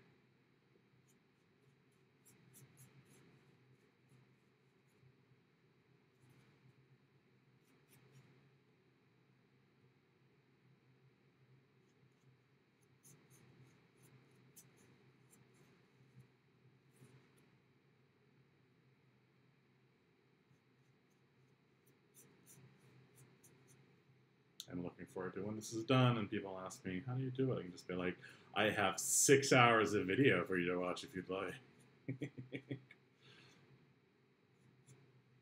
4 hours of it is me just taping paper together.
And again, now I give it a little bit of time to dry. So almost there.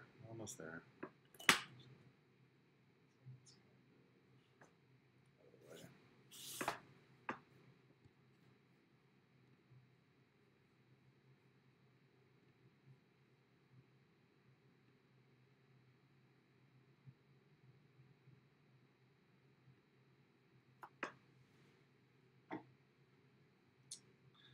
Got 3 subscribers. That's exciting.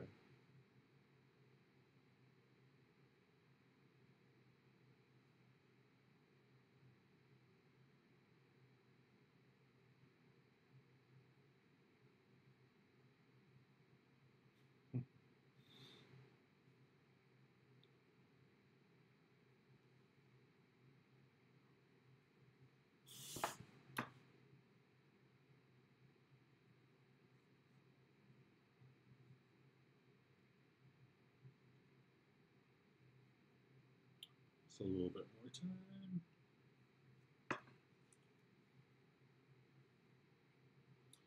I'm gonna get myself one more beer. I will be right back, and then we will seal it.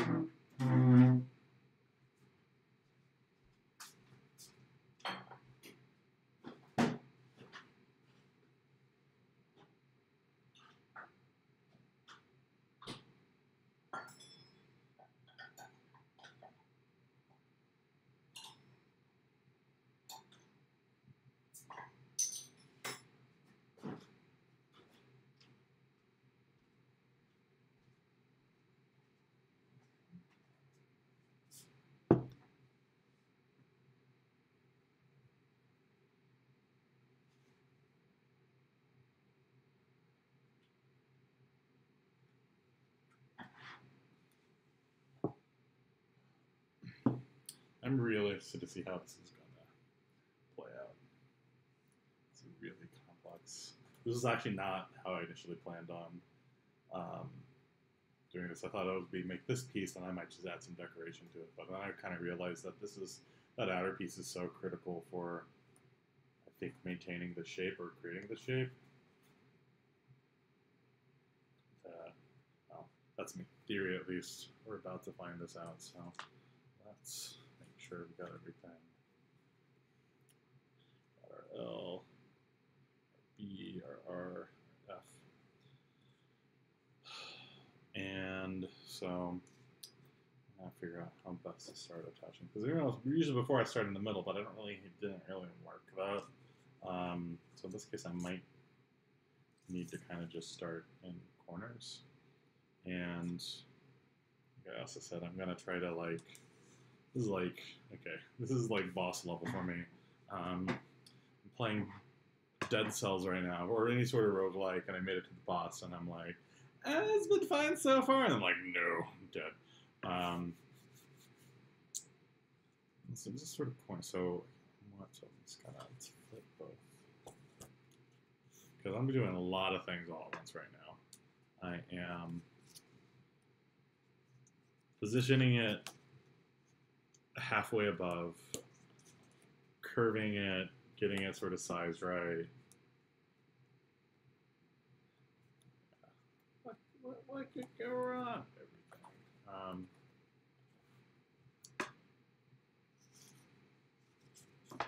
It really would have been easier if I would have started at a middle point to start with.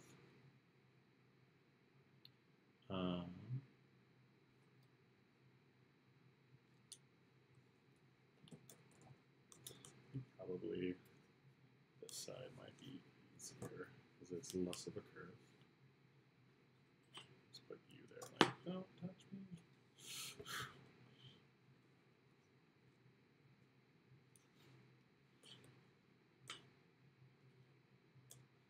It's actually super helpful.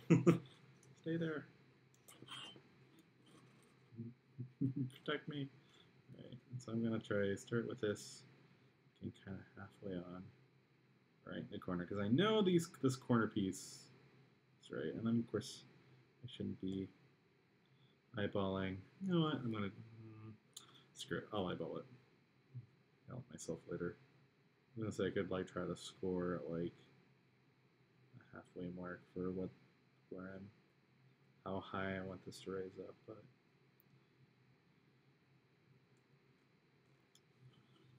comfortable doing it this much at least.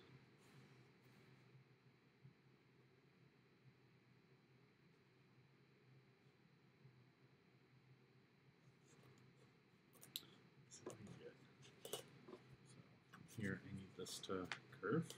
I need to bring it to this point and bring it to a halfway point.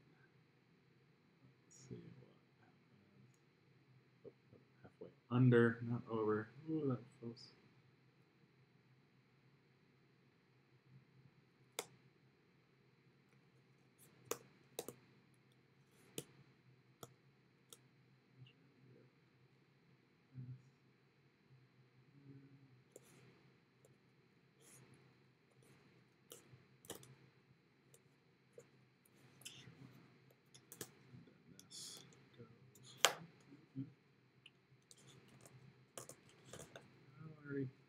First mess up. Undo. That's enough to.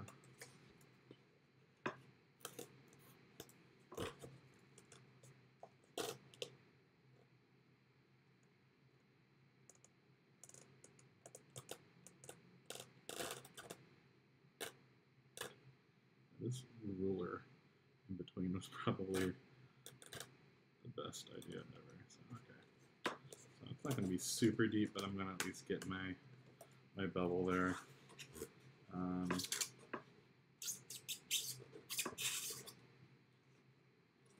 Need to try cleaning this.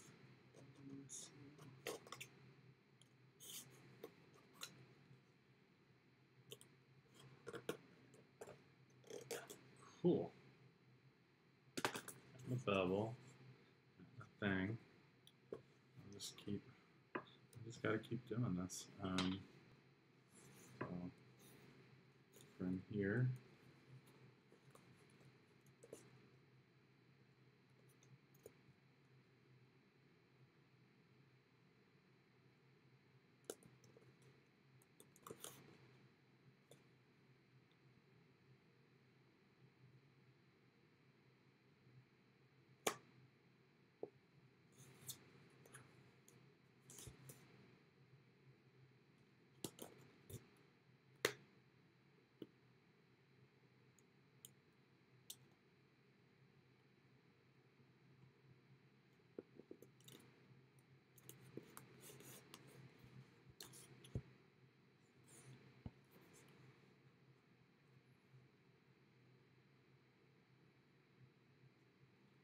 so much. I wish I would have done at least the halfway marks.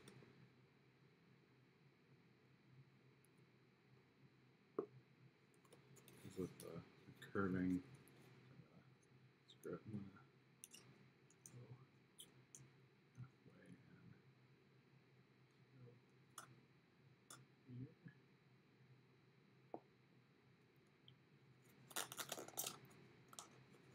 here. This is. I need to put something between here. Let's do. I'm just gonna keep that there.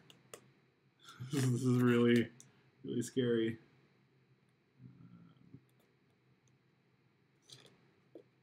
Stretching this. Let's curve it. That's right. Get the strong curving.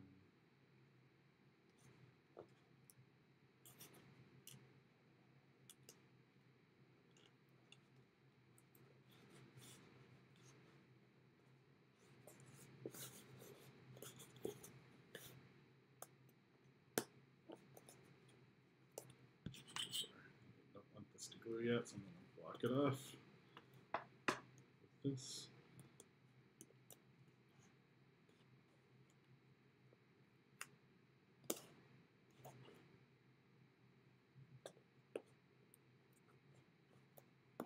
This is what I was talking about earlier, how this is both glued and I don't want them to glue just yet. So I kind of put something between it. So then when I'm ready for it to be final, I can just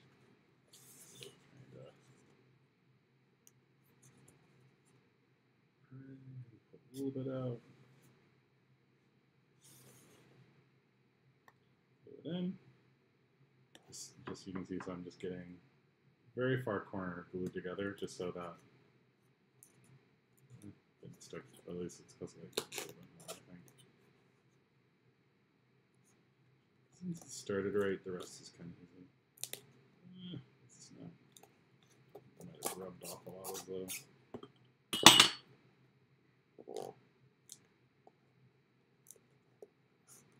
You can rub some of the glue off. Well, it's enough.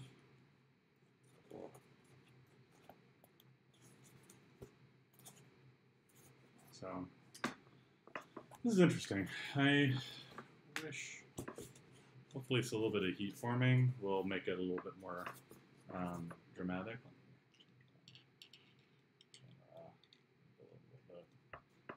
It's not as poking up as much as I want, but I think causing this to curve out more with a little bit of heat forming and some scouring on the back is going to go kind of a long way. I mean, it looks like Pauldron's. It looks close enough to hers.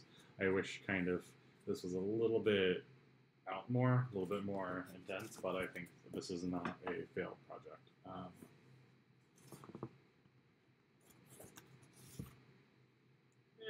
I'm gonna a little bit of. So I'm definitely gonna need.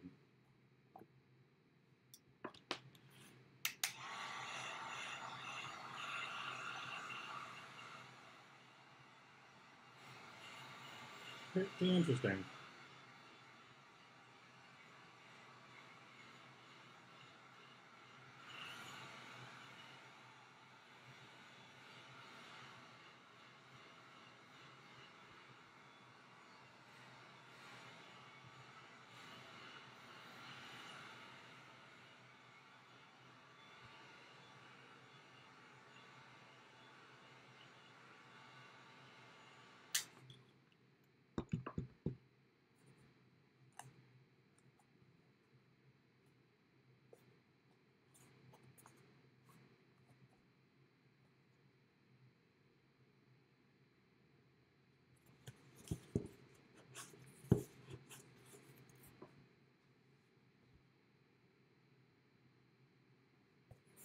I think some of what's happening is, you know, if I would have technically would need more of like a bevel to get, because this is still kind of, the glue underneath is still pulling this in. So that's why even though when the surface level has like kind of a harder edge, this is still kind of softening it down. So this is something that we can achieve through paint to make more, or again, a little bit more cautious, like heat forming.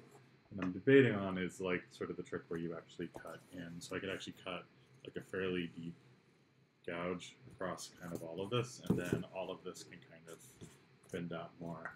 So that's also just kind of interesting compared to like the overall structure of the entire piece.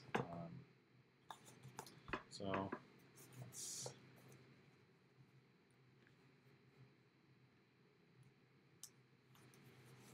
It's gonna need. I think it's gonna need some internal padding, because I think when I built it, like, we know it's gonna be like this. It's gonna be up. You're gonna need a way to sort of. I'm gonna have for it to go underneath. I think I said I originally wanted to find a way to get it to be like up to my ear. Oh yeah, if I put it out more. It's actually not so bad. Yeah. Probably I like this. And again, I'm going to need all that padding from earlier. Yeah, you know, because it does sit above the shoulder. So that's some of that. And some structure to sort of hold it down, and some paint to sort of accentuate them curves. Here's my camera. I'll take a picture.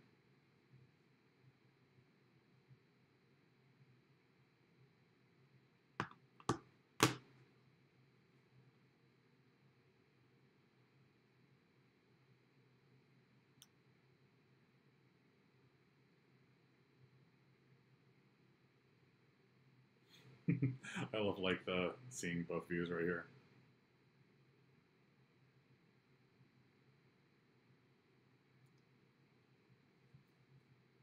So cool. Thanks for hanging out with me. Actually, let's. I'm gonna do one more thing, one more bonus item. I'm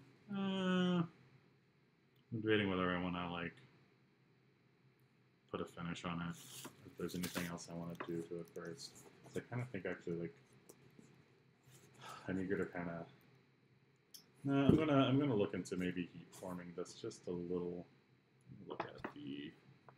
Look at the picture to see how much how happy I am with it.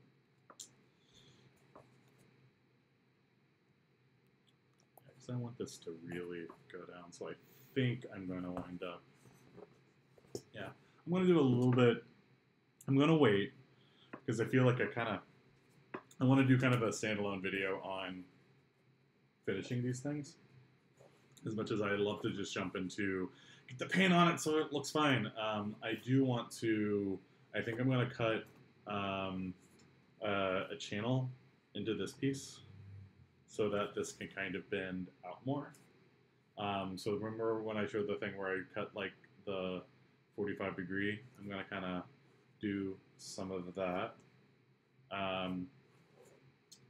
And I don't think I need to do it for this part to get it to cut.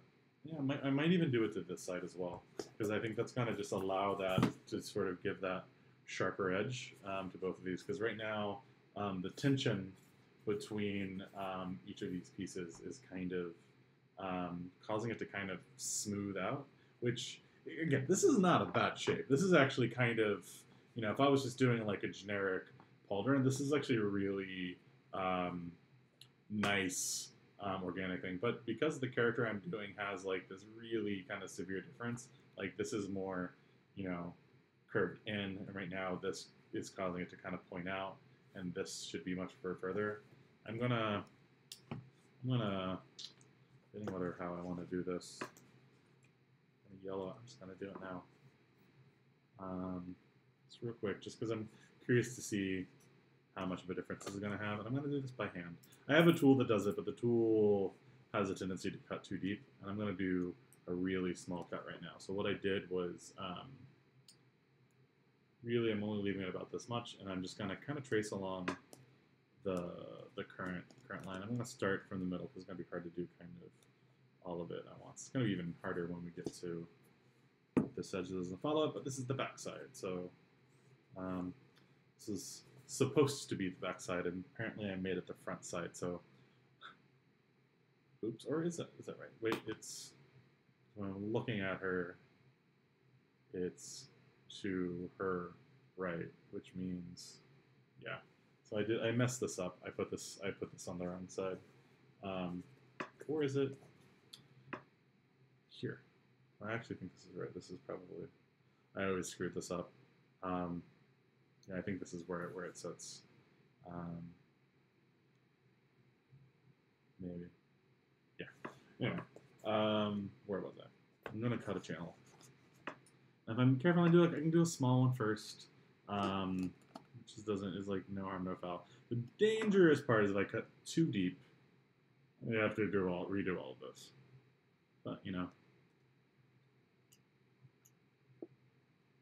just going to kind of cut in and just start to kind of dig out the channel. Right, so because of the retractable blade, like, it's going to be hard for me to go too deep. I shouldn't say that, but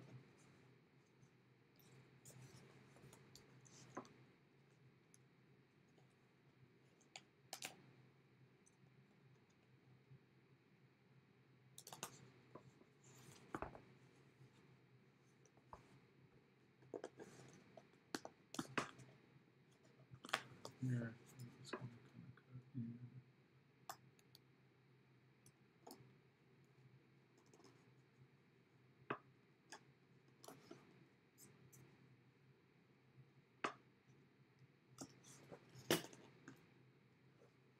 So this is kind of a little bit of a channel here.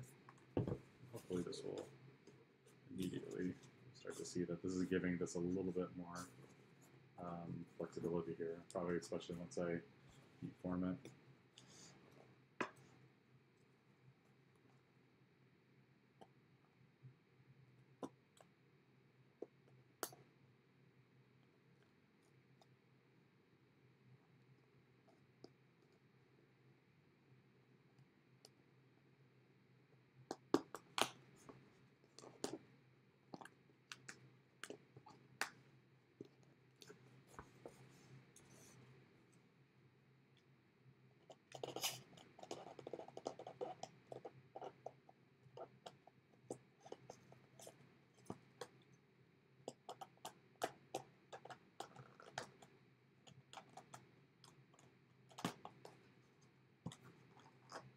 Like, it's really like, I don't know if you call it like digging a channel, because it sometimes feels like digging, because you're just kind of, it's not a pretty cut, you're just trying to remove without as much material in that curve.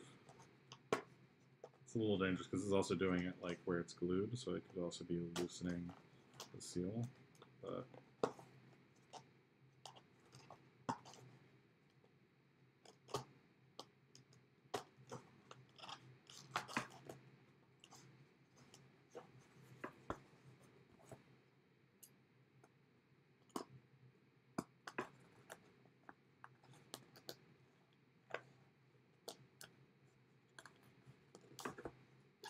this is why I like working with the 1/2 inch EVA foam sometimes. Like, you know, it's not as, let me show you, like, these are, like, this is something that's done when you do, like, the 1/4 inch. I didn't make these, Bagger Cats did, but, you know, you don't have as much room to work with, but it feels like a little bit more precise. But the 1/2 inch, like, you can dig more into it, and you have a little bit more wiggle room to you know, adjust it. So I'm gonna heat. I'm wondering if I'm gonna need to do this on the outside as well, but I might.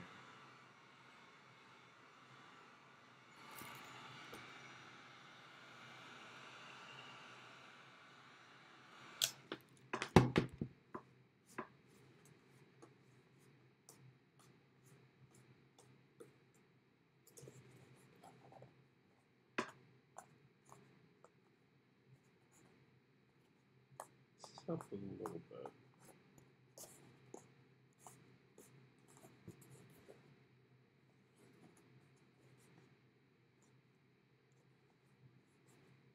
Hesitant to do the outside piece because I do want it.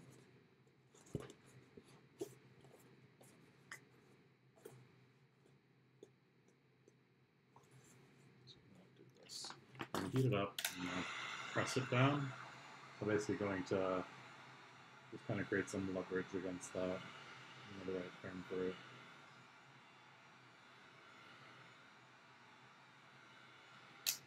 I'm just basically gonna stretch it where it's, because it's like weaker where I thinned it out, and so I can kind of, while it's hot, I can kind of push it a little bit, and that weaker spot is gonna stretch more than the thicker spot, and that in theory will give me, yeah, that's starting to, just going to do it a little bit at a time, really hot.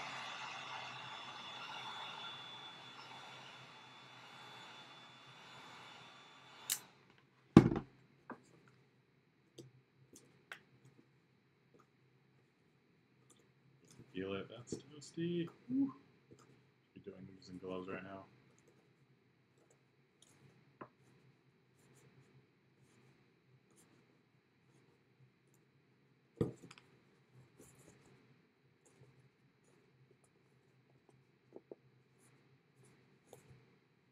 I start to see that that's starting to create sort of a difference. It's like you're creating almost like a ridge. I'm curious as to whether I actually really want or not, but let's continue.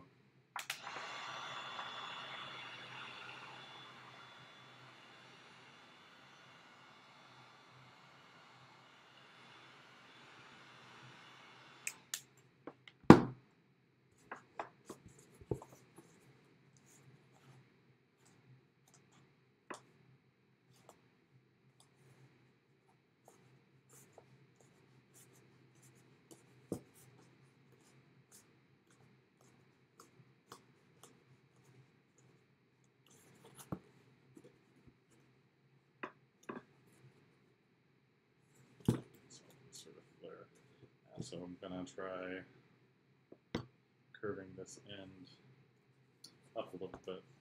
So I'm gonna, it's actually an interesting idea. I'm gonna score all along this edge. I think this is, yeah.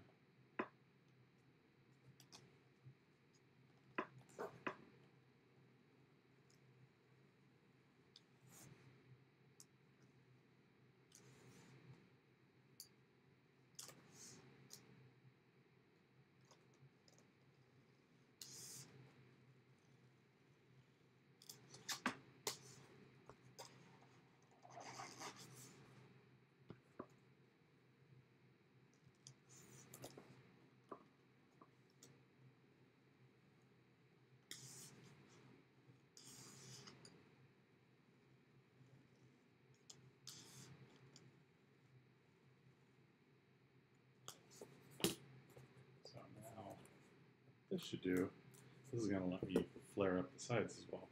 So I'm gonna start heating it up. And this is good because I'll know when it's getting hot enough because you'll see it start to separate.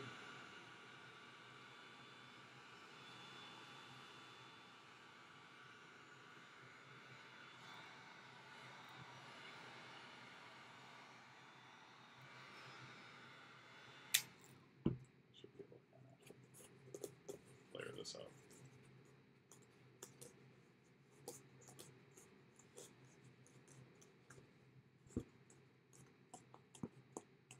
This is good.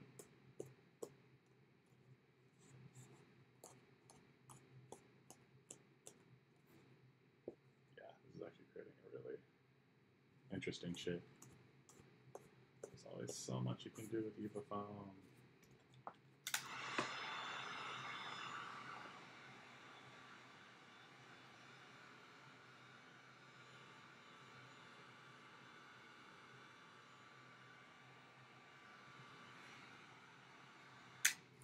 This is, I'm gonna have to reglue this side.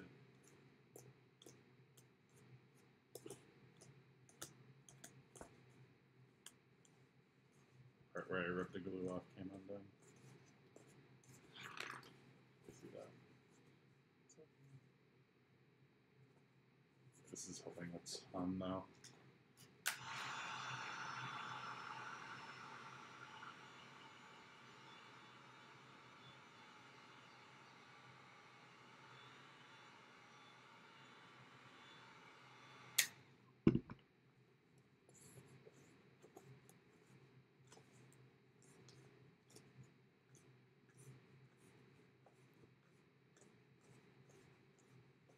So I'm just heating it up and just kind of curling it, sort of pressing down where I cut this ridge.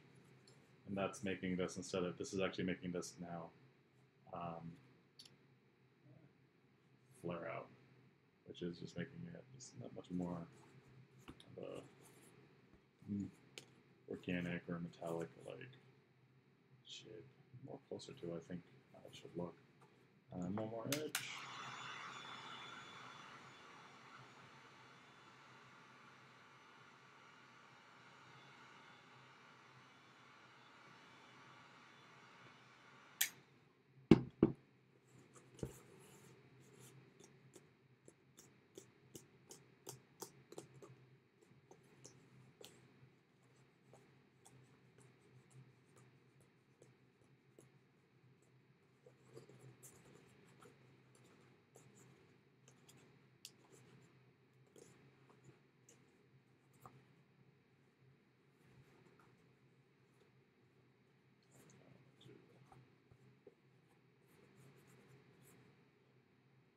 Channel on this one as well. I think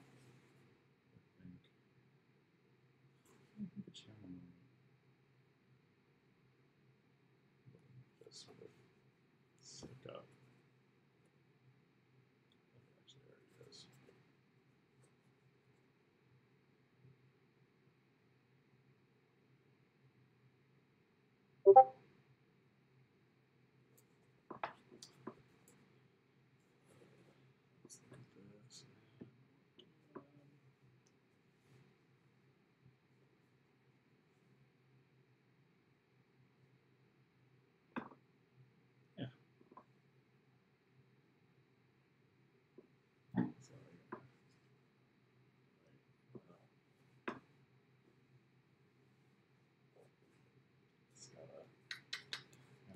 get some elastic glued onto this to sort of hold the form. It comes out here.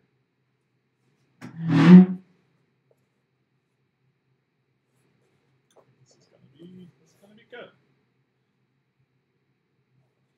I think so. I won't bother you guys with this, but I'm gonna fix the glue here.